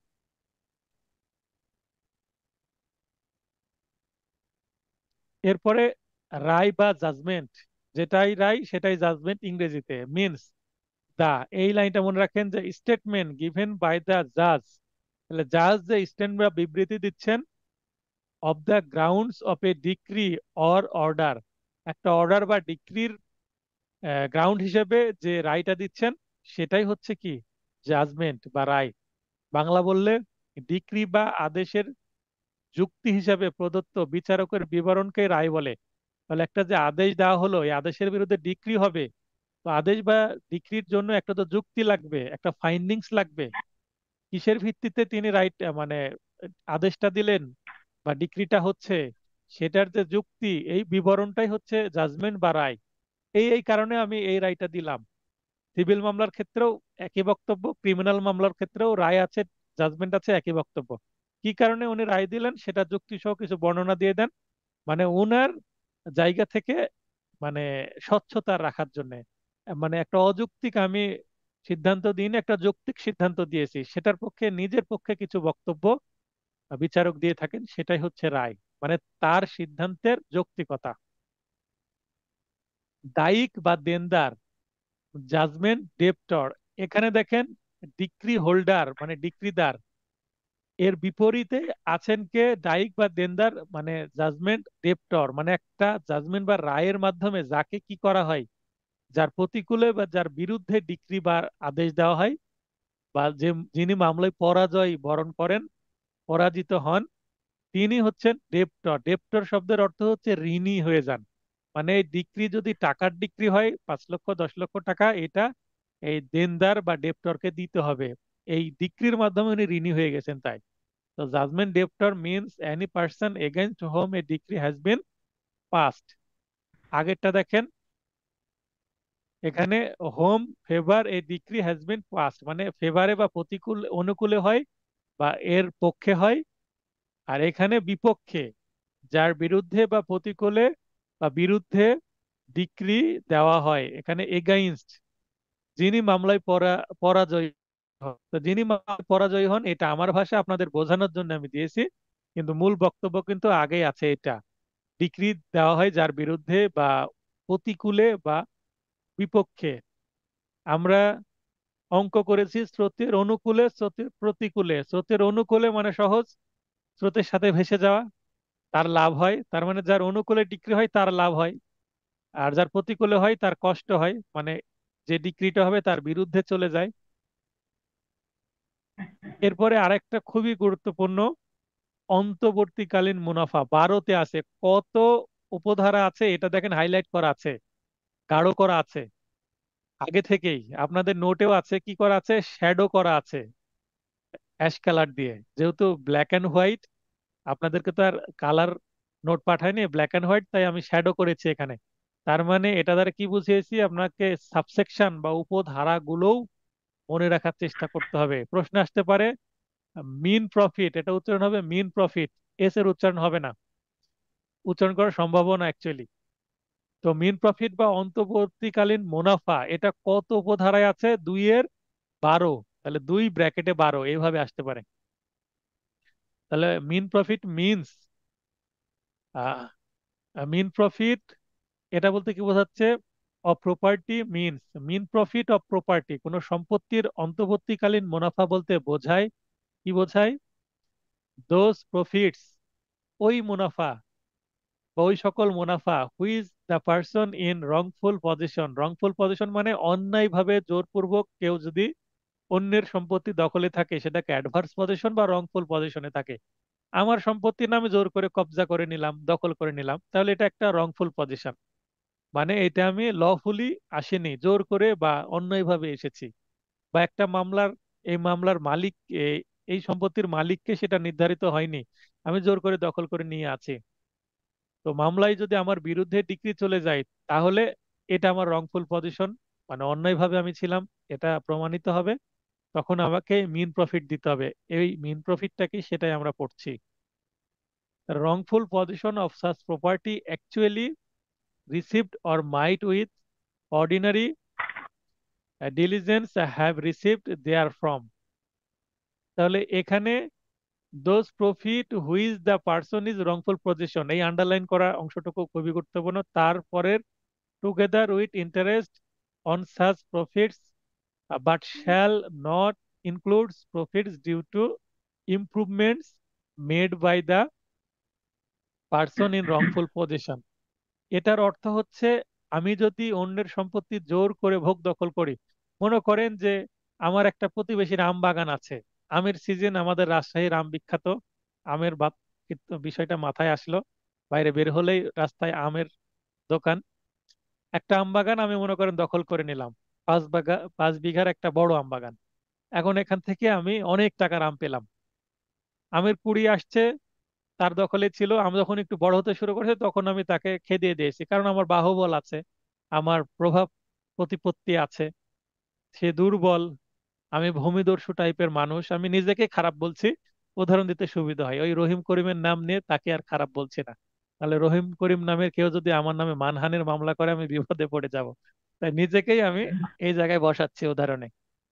তো মনে করেন আমি জোর করে দখল করলাম একজন ব্যক্তির 5 বিঘার একটা আম বাগান, করে আমি এখান থেকে 5 লাখ টাকার আম বিক্রয় করলাম এই সিজনে। এই 5 লাখ টাকার যে আম বিক্রয় করলাম, এটা তো আমার সম্পত্তি না, অন্যের সম্পত্তি দখল করলাম আর আরামে 5 লাখ টাকার আম পেয়ে গেলাম, কিছু খাওয়াও হলো। তো এই যে 5 লাখ টাকার আম, এই 5 লাখ টাকাটাকে বলা হচ্ছে মিন প্রফিট। তার মানে কি, বাংলাটা পড়ি, বেআইনি ভাবে স্থাবর সম্পত্তি, অবশ্যই স্থাবর সম্পত্তি হতে হবে, দখল করে লাভ করলে, কি লাভ করলাম, ওই যে আমি আম বাগান দখল করে নিয়ে আম বিক্রয় করে 5 লাখ টাকা লাভ করেছি, তা অন্তর্বর্তীকালীন মুনাফা হিসাবে গণ্য হবে। এই যে অন্যের সম্পত্তি জোর করে দখল করে আমার যে লাভ হলো, এটাই হচ্ছে অন্তর্বর্তীকালীন মুনাফা। অন্তর্বর্তীকালীন বলতে যতদিন আমি দখলে থাকবো ততদিন। তবে দখল করে উন্নয়ন বা নির্মাণ করে লাভ করলে তা অন্তর্বর্তীকালীন মুনাফা হবে না। অন্তর্বর্তীকালীন মুনাফায় সুদ অন্তর্ভুক্ত থাকবে। এবার আমি বলি, মনে করেন একটা ফাঁকা জমি পড়ে আছে, কিচ্ছু করছে না। যেমন আমি যে ফ্ল্যাটে আছি, এই ফ্ল্যাটের মানে সামনেই পূর্ব পাশে আরেকটা ফাঁকা জায়গা আছে, কিচ্ছু নাই। এখন ওই জায়গাটা যদি আমি জোর করে দখল করে নিই, নিয়ে সেখানে আমি একটা বিল্ডিং তুললাম, তাহলে বিল্ডিং তুলতে তো আমার খরচ হলো, তার মানে এটা ডেভেলপমেন্ট বা উন্নয়ন করলাম আমি। একটা প্রপার্টি একেবারে ফাঁকা পড়ে আছে, আমি সেখানে একটা বিল্ডিং তুলে দখল করে নিলাম, তাহলে বিল্ডিং তুলতে আমার টাকা খরচ করা হলো। এবং বিল্ডিং থেকে যদি আমি ঘর ভাড়া পাই তাহলে এটা মেইন প্রফিট না, কারণ সেখানে আমাকে ইনভেস্টমেন্ট করতে হয়েছে। আমি যদি অন্য সম্পত্তি ইনভেস্টমেন্ট করছি, কিন্তু এই যে মুনাফা, এটা আমার এমনি এমনি আসছে না, মানে অটোমেটিক আসছে না। আম বাগান থেকে যেমন অটোমেটিক চলে আসলো আম, এখানে কিন্তু আমের গাছটা তৈরি করাই ছিল, আর এখানে বাড়িটা তৈরি করা নেই, আমাকে তৈরি করতে হচ্ছে। তাই এটা মেইন প্রফিট হবে না। অপরভাবে যদি বলি, মনে করেন যে একটা বাড়ি আমি দখল করে নিলাম, একটা বিল্ডিং আছে 2 তলা, একটা বাড়ি আছে, আমার বাড়ির পুরো পাশে আরেকটা, ওই ফাঁকার পাশে আরেকটা 2 তলা বাড়ি আছে। ওই বাড়িটা, ডুপ্লেক্স বাড়িটা মনে করেন আমি দখল করে নিলাম, নিয়ে সেখানে আমি থাকছি বা সেখানে ভাড়া দিচ্ছি আমি। তো সেখান থেকে যে আমার লাভ হবে সেটা কিন্তু আবার মেইন প্রফিট হবে, কারণ বাড়িটা আমি তৈরি করিনি, আগে থেকেই তৈরি করা ছিল, মানে প্রকৃত মালিকের সেটা। আশা করি বুঝতে পেরেছেন, জোর করে দখল করে অটোমেটিক যে লাভটা পাওয়া যাবে সেটা মেইন প্রফিট, কিছু না করে যে লাভটা পাবো সেটা মেইন প্রফিট, আর যদি কিছু করি, ডেভেলপমেন্ট করি, সেখান থেকে লাভ আসলে সেটা প্রফিট হবে না। মেইন প্রফিট যেটা আসবে, 5 লাখ টাকা মনে করেন মেইন প্রফিট আমি আম বিক্রয় করে পেলাম, এইটা আমি, মামলা চলতে চলতে 10 বছর চললো, এবং 10 বছরে আমি 10 বার 5 লাখ টাকা করে পেলাম, তাহলে 50 লাখ টাকার আমার আম পেয়েছি। এবং 50 লাখ টাকা যদি ব্যাংকে থাকতো, তাহলে প্রথমে 5 লাখ 1 বছরের জন্য থাকলো, দ্বিতীয় বছরে 10 লাখ আরো 1 বছরের জন্য। এইভাবে কম্পাউন্ডিং ইন্টারেস্ট যেটা পাওয়া যেত, সেই ব্যাংকিং ইন্টারেস্টটাও কিন্তু যুক্ত হবে এই মিন প্রফিটের সাথে। এবার প্রশ্ন এসেছিল অন্তর্বর্তীকালীন মুনাফা বিষয়ে, এবং এই যে সুদের বিষয়টা ছিল এই অপশনের মধ্যে। আমরা দেখব প্রশ্নটা যদি সময় হয়, আজকে মেবি 35 ধারা পর্যন্ত যাওয়ার সুযোগ হবে না, কারণ আমি ছক অংশে অনেক ডিসকাশন করেছি। নেক্সট ক্লাসে কভার করে দেবো, নো প্রবলেম। 13, অস্থাবর সম্পত্তি ফসল সহ movable property includes growing crop. তাহলে মুভেবল প্রপার্টি বা অস্থাবর সম্পত্তি বলতে কি বোঝায়, যে ফসল যেটা এখনো গ্রোয়িং ক্রপস, মানে যে বাড়ন্ত ফসল, সেটাকেও কি বলা হবে, মুভেবল প্রপার্টি বলা হবে। ঠিক আছে, ফসলকে কি বলে, যেমন একটা গাছ, গাছ হচ্ছে স্থাবর সম্পত্তি, কিন্তু ফসলটাকে অস্থাবর সম্পত্তি বলা হবে। আমার জমিতে ধান আছে, আমার জমিতে পটল আছে, আমার জমিতে বেগুন আছে, সেগুলো কিন্তু মুভেবল প্রপার্টি, কারণ ছিঁড়ে নিলেই সেটা কি হয়ে যাবে, তুলে নেওয়া যাবে। বলতে পারেন এটা তো গাছ, জমির সাথে অ্যাটাচ করা আছে, তবুও এটা যেহেতু বৃক্ষ হলে সেটা কি, একটা মজবুত একটা জিনিস, সহজে সেটা অ্যাটাচ, মানে ডিটাচ করা যায় না, বিচ্ছিন্ন করা যায় না, ভূমি থেকে কাটতে হবে, সময় সাপেক্ষ বিষয়। কিন্তু একটা ফসল, একটা মনে করেন যে পটল, খুব সহজেই তুলে নেওয়া যাবে, একটা বেগুন খুব সহজেই তুলে নেওয়া যাবে, একটা আলু খুব সহজেই তুলে নেওয়া যাবে, একটা টমেটো গাছ থেকে খুব সহজেই পেড়ে নেওয়া যাবে। তাই এগুলো মুভেবল প্রপার্টির অংশ হবে। আশা করি বুঝতে পেরেছেন, এটা কিন্তু একটা ক্রিটিক্যাল বিষয়। বৃক্ষ বা গাছ হলে সেইটা কি স্থাবর সম্পত্তি, মাটির সাথে লেগে আছে, এটাও মাটির সাথে লেগে আছে, কিন্তু ফসল, তাই এটা কি মুভেবল প্রপার্টি। একটু কিন্তু খটকা লাগছে আপনাদের, কনফিউশন দূর করে দিলাম। আদেশ বা ডিক্রি, যেটা আদেশ সেটা কিন্তু ডিক্রি নয়, অর্ডার। তাহলে আদেশ, আদেশ এবং ডিক্রির মধ্যে পার্থক্য আছে, এর আগে যেমন বলে দিলাম যে মাঝখানে যেটা হবে সেটা হচ্ছে আদেশ। ডাব দিয়ে উদাহরণ দিলাম, গ্রিন কোকোনাট, ডাব হচ্ছে আদেশ, আগে পাবো। আর ডিক্রি হচ্ছে শেষে, যখন ডাবটা পেকে ঝুনো নারিকেল হবে তখন সেটাকে কোকোনাট বলা হবে বা নারিকেল বলা হবে, পেকে গেলে। মানে ডিক্রি লাস্টে হয়, final decision of the court. তো order means the formal expression, এটাও ফর্মাল এক্সপ্রেশন, ওটাও ফর্মাল। কেন? কোর্ট তো একটা ফর্মাল ম্যাটার, ইনফর্মাল তো ম্যাটার না এখানে। Of any decision of a civil court which is not a decree, যেটা ডিক্রি নয়, এই ধরনের আনুষ্ঠানিক যে আদেশ আদালতের, সেটাই কি ডিক্রি, সরি আদেশ। যদি ডিক্রি বোঝেন তাহলে আদেশ কি এটা বোঝাটা সুবিধা, অসুবিধার কিছু নয়। এরপরে সর্বশেষ যে আমরা পড়ব, উকিল বা প্লিডার। আমি একজন প্লিডার, আমি সিভিল মামলা করি, আমি একজন প্লিডার। তো যখন ক্রিমিনাল মামলা করব তখন আমি প্লিডার না, অ্যাকচুয়ালি স্পেশালি আপনারা যারা সিভিল মামলা করেন তাদেরকে প্লিডার বলা হয়। Pleader means any person entitle to appear and plead for another in court. এখানে দেখেন, এনি পার্সন মানে যে কোনো ব্যক্তি, এন্টাইটেলড, এন্টাইটেলড বলতে তাকে পারমিশন দেওয়া হয়েছে বা ক্ষমতা প্রাপ্ত হয়েছে। যেমন আমি লাইসেন্স পেয়েছি অ্যাডভোকেটের, এটার মাধ্যমে যদি সিভিল মামলায় আহ, পরিচালনা করি তখন আমি প্লিডার। তাহলে এনি পার্সন, যারা যারা লাইসেন্স পেয়েছে, এন্টাইটেল, এখানে এন্টাইটেল বলতে এখানে এনরোলড বা লাইসেন্স পেয়েছে তাদেরকে বোঝানো হচ্ছে, বা ক্ষমতা প্রাপ্ত। টু অ্যাপিয়ার মানে উপস্থিত হতে, অ্যান্ড প্লিড, প্লিড বলতে এখানে শুনানি করা, প্লিড বলতে এখানে শুনানি করা বা মামলা পরিচালনা করা। ফর অ্যানাদার, ফর অ্যানাদার মানে অন্যের পক্ষে। আমরা অ্যাডভোকেট তো নিজের পক্ষে মামলা পরিচালনা করিনি, আমাদের মক্কেলের পক্ষে মামলা পরিচালনা করি। ইন কোর্ট মানে আদালতে। আশা করি বুঝতে পেরেছেন। এটার বাংলা কেন দিইনি, ইংলিশটাই ভালো বোঝা যায়, বাংলা করতে গেলে আরো নোট বড় হয়ে যাবে, দুর্বোধ্য হয়ে যাবে। বাংলা ইংলিশ যেহেতু সহজ আছে, আর ক্লাসে তো বুঝিয়ে দিচ্ছি, তারপরে ইংলিশ বাংলা দেখতে ইচ্ছে হলে বেয়ার একটু দেখে নেন। 2-15 উপবিধি, সরি উপধারা। আর ক্লাস হবে 14 মিনিটের মতন। ধারা 9, সাধারণ এখতিয়ার। এখতিয়ারের ইংলিশ কি বললাম এর আগে, কে বলবেন? দ্রুত আসেন। এখতিয়ারের ইংরেজি কি? হ্যাঁ, শিবলি ভাই বলেন। জুরিসডিকশন। জুরিসডিকশন বা পাওয়ার বা ক্ষমতা। তাহলে জেনারেল জুরিসডিকশন 9 ধারায়, যদি প্রশ্ন আসে এমসিকিউ প্রশ্ন, সিপিসির কত ধারায় জেনারেল জুরিসডিকশন আছে বা সাধারণ এখতিয়ার আছে? 9 ধারায়। সাধারণ এখতিয়ারটা কি? নিষেধ না থাকলে, মানে কোনো আইনে বলে দেওয়া আছে এই বিষয়ে মামলা নেওয়া যাবে না, সেই ছাড়া সাধারণত সম্পত্তি মানে প্রপার্টি, অফিস মানে কোনো এক অফিস বিষয়ে, তারপরে পদ বা ধর্মীয় কার্য, উৎসব সহ সকল প্রকার দেওয়ানি মোকদ্দমা বিচার করে। বিচার কে করে? দেওয়ানি আদালত। এখানে দেওয়ানি আদালত, যেহেতু জায়গা নাই, এক লাইনে শেষ করতে চেয়েছি, তাই বিচার করে দেওয়ানি আদালতই তো বিচার করবে দেওয়ানি মোকদ্দমার। আর যেহেতু সিপিসি পড়ছি, আর আলাদাভাবে আমি বলিনি দেওয়ানি আদালত। তাহলে 9 ধারায় দেওয়ানি আদালতের সাধারণ সাধারণ এখতিয়ার আছে। কি সেটা? নিষেধ না থাকলে সকল প্রকার দেওয়ানি মামলা করবে, দ্যাটস অল। এরপরে আমরা চলে যাব 10। 10-এ বলা হচ্ছে একই পক্ষ দ্বয়ের মধ্যে, দ্বয় মানে দুই, একই দুইজন পক্ষের মধ্যে একই বিষয়ে মানে একটা সম্পত্তি নিয়েই একই পক্ষের মধ্যে মোকদ্দমা স্থগিত রাখা, একই পক্ষদ্বয়ের মধ্যে একই বিষয়ে মোকদ্দমা স্থগিত রাখা, এইটাকে বলা হয় রেস সাবজুডিস। ল্যাটিন ভাষায় বলে রেস সাবজুডিস। এই রেস সাবজুডিস 10 ধারার কোথাও ব্যবহার করাই হয়নি শব্দটা, কিন্তু রেস সাবজুডিসের যে প্রিন্সিপাল, এটার উপর ভিত্তি করেই 10 ধারাটা তৈরি হয়েছে। অর্থাৎ যদি প্রশ্ন আসে যে রেস সাবজুডিস সিপিসির কত ধারায় প্রতিফলিত হয়েছে? 10 ধারায়। হ্যাঁ ভাই বলেন, আপনি লাইনেই থাকবেন আর বে লাইনে যাবেন না।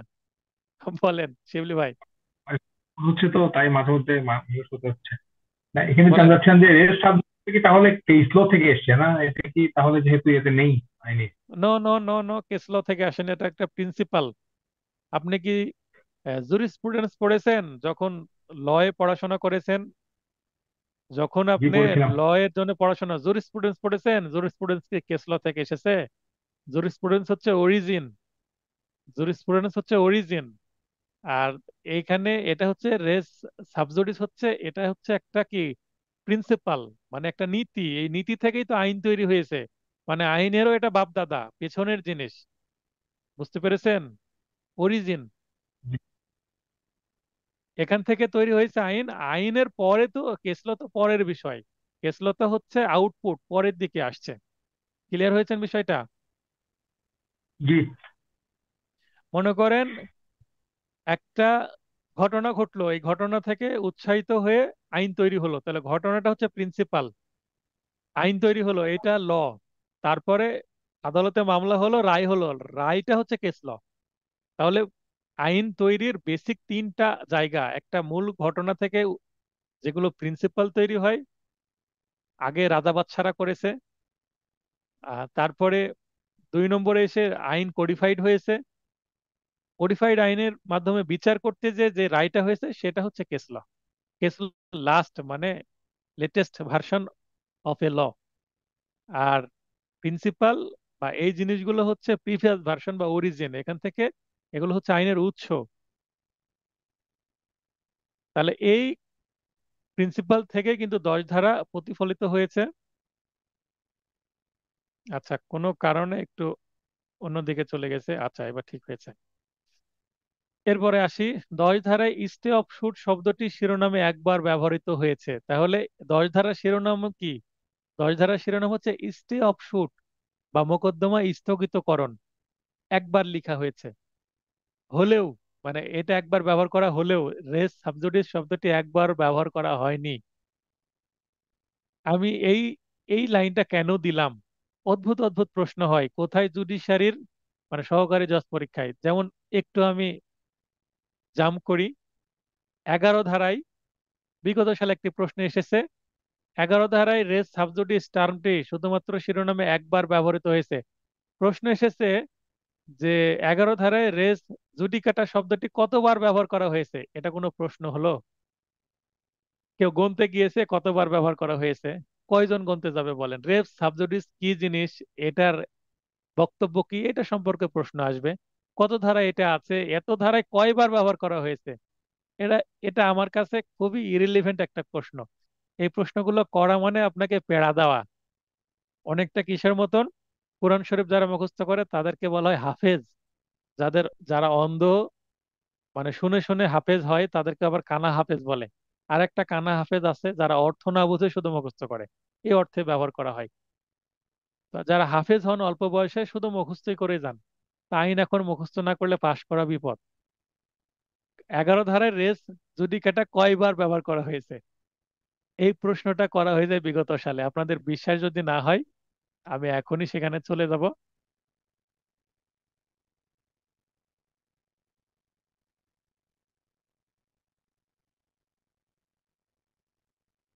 এই দেখেন 13 নম্বর প্রশ্ন, the code of civil procedure 1908 এর 11 ধারায় রেস জুডিকাটা কতবার ব্যবহৃত হয়েছে? জুডিশিয়ারির 19 সালের প্রশ্ন। এটা এটা মানে কি ধরনের প্রশ্ন বলেন? তাহলে এখানে উত্তর হবে, এখানে উত্তরটা ভুল করে তো দিইনি আমি। উত্তরটা হবে একবার, খ হবে উত্তর। উপরে তো আপনাদের দেখিয়ে দিলাম। তো এই ধরনের প্রশ্ন আসবে, অতএব সাবধান, খুব ডিটেলে পড়তে হবে। তবে আমার নোটে কি করা আছে, শ্যাডো করা আছে। যে অংশগুলো শ্যাডো করা আছে, মানে ব্যাগ, এই শ্যাডো করার কারণে আপনার কি বুঝতে পারবেন যে হ্যাঁ এখানে আপনাকে বেশি গুরুত্ব দিতে হবে। শ্যাডো করা কোনগুলো আছে, বিগত সালের যেগুলো প্রশ্ন আসছে সেখানে শ্যাডো করা আছে, আর গুরুত্বপূর্ণ লাইনগুলো একটু শ্যাডো করা আছে। আচ্ছা, 10 ধারায় আবার ফেরত যাই। এরপরে একই বিচার্য বিষয় নিয়ে একই পক্ষগণের মধ্যে একাধিক বিচার কার্য নিষিদ্ধ। এটাই হচ্ছে 10 ধারার মূল বক্তব্য, যেটা কি করা আছে, শ্যাডো করা আছে।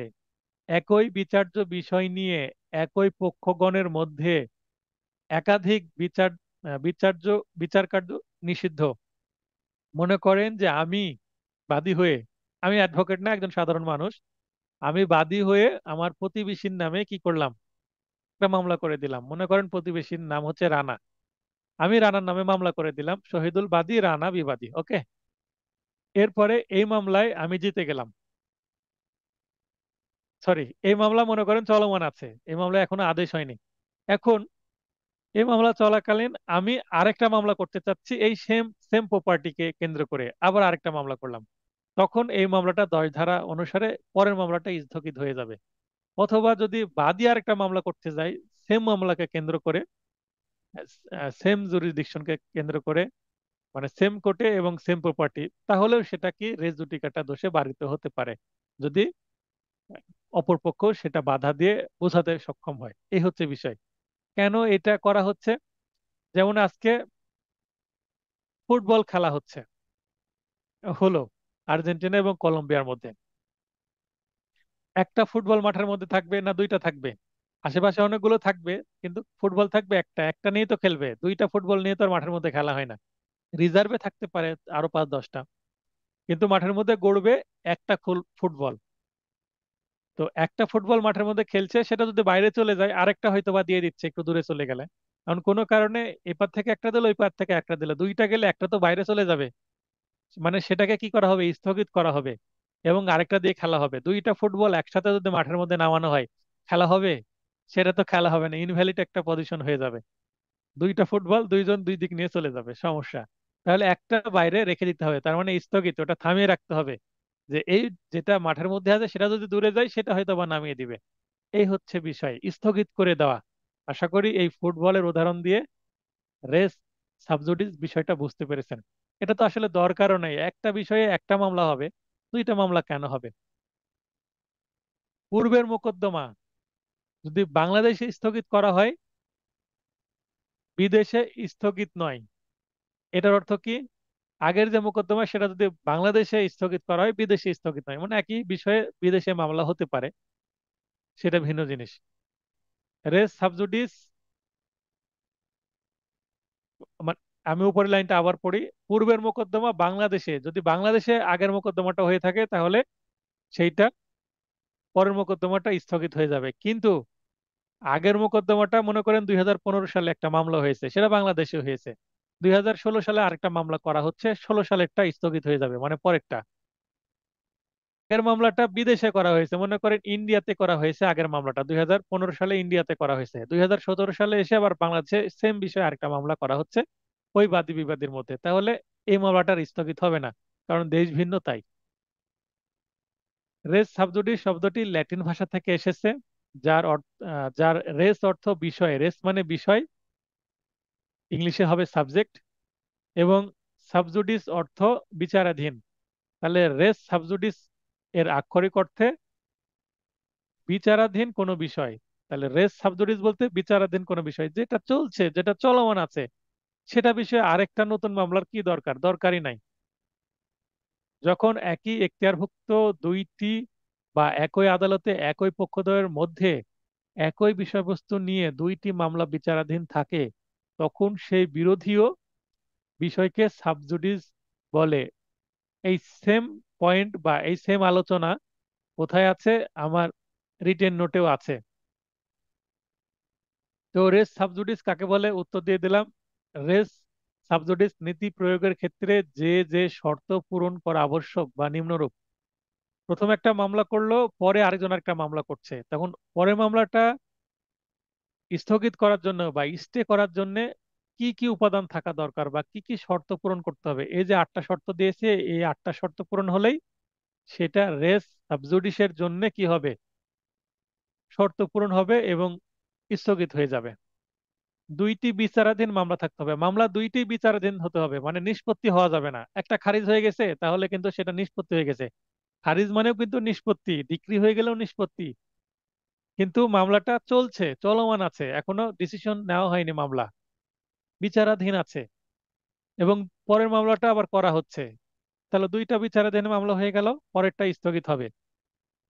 উভয় মামলার বিচার্য বিষয় একই হতে হবে। মনে করেন এটাও একটা পুকুর নিয়ে, ওইটাও ওই একই পুকুর নিয়ে মামলা, বা এটা একটা বাড়ি নিয়ে, ওইটাও একটা বাড়ি নিয়ে মামলা, এটা এই জমি নিয়ে, ওইটাও ওই জমি নিয়ে মামলা। তাহলে দ্বিতীয় মামলাটা স্থগিত হবে, কারণ দরকার নাই তো। কেন দরকার নাই? কারণ প্রথম মামলা একজনের পক্ষে আদেশ হলো, দ্বিতীয় মামলা যদি আরেকজনের পক্ষে আদেশ হয় একই কোর্টে, তাহলে এক কোর্ট একই সম্পত্তি কিভাবে দুইজনকে দিবে? প্রবলেম না? অনেক সময় দেখেছি যে সন্তান কার, এটা নিয়ে সমস্যা হয়। একটা সন্তান মা দুইটা দাবি করে, এই বলে এটা আমার সন্তান, এই বলে আমার সন্তান। পুরাতন বাংলা সিনেমায় দেখেছি এরকম। একটা সন্তান দুইজনকে কিভাবে দিবে রাজা, তখন রাজা বলে যে সন্তানকে ভাগ করে দাও কেটে। তখন যে প্রকৃত মা সে বলে না আমার সন্তানকে কাটার দরকার নাই। আর যে প্রকৃত মা না সে বলে কি, না আমাকে কেটে দেন। তখন রাজা বোঝে যায় প্রকৃত মাকে। তো দুইটা মামলা যদি বিচার করা হয়, দুই দিকে সিদ্ধান্ত যেতে পারে, জটিলতা তৈরি হতে পারে।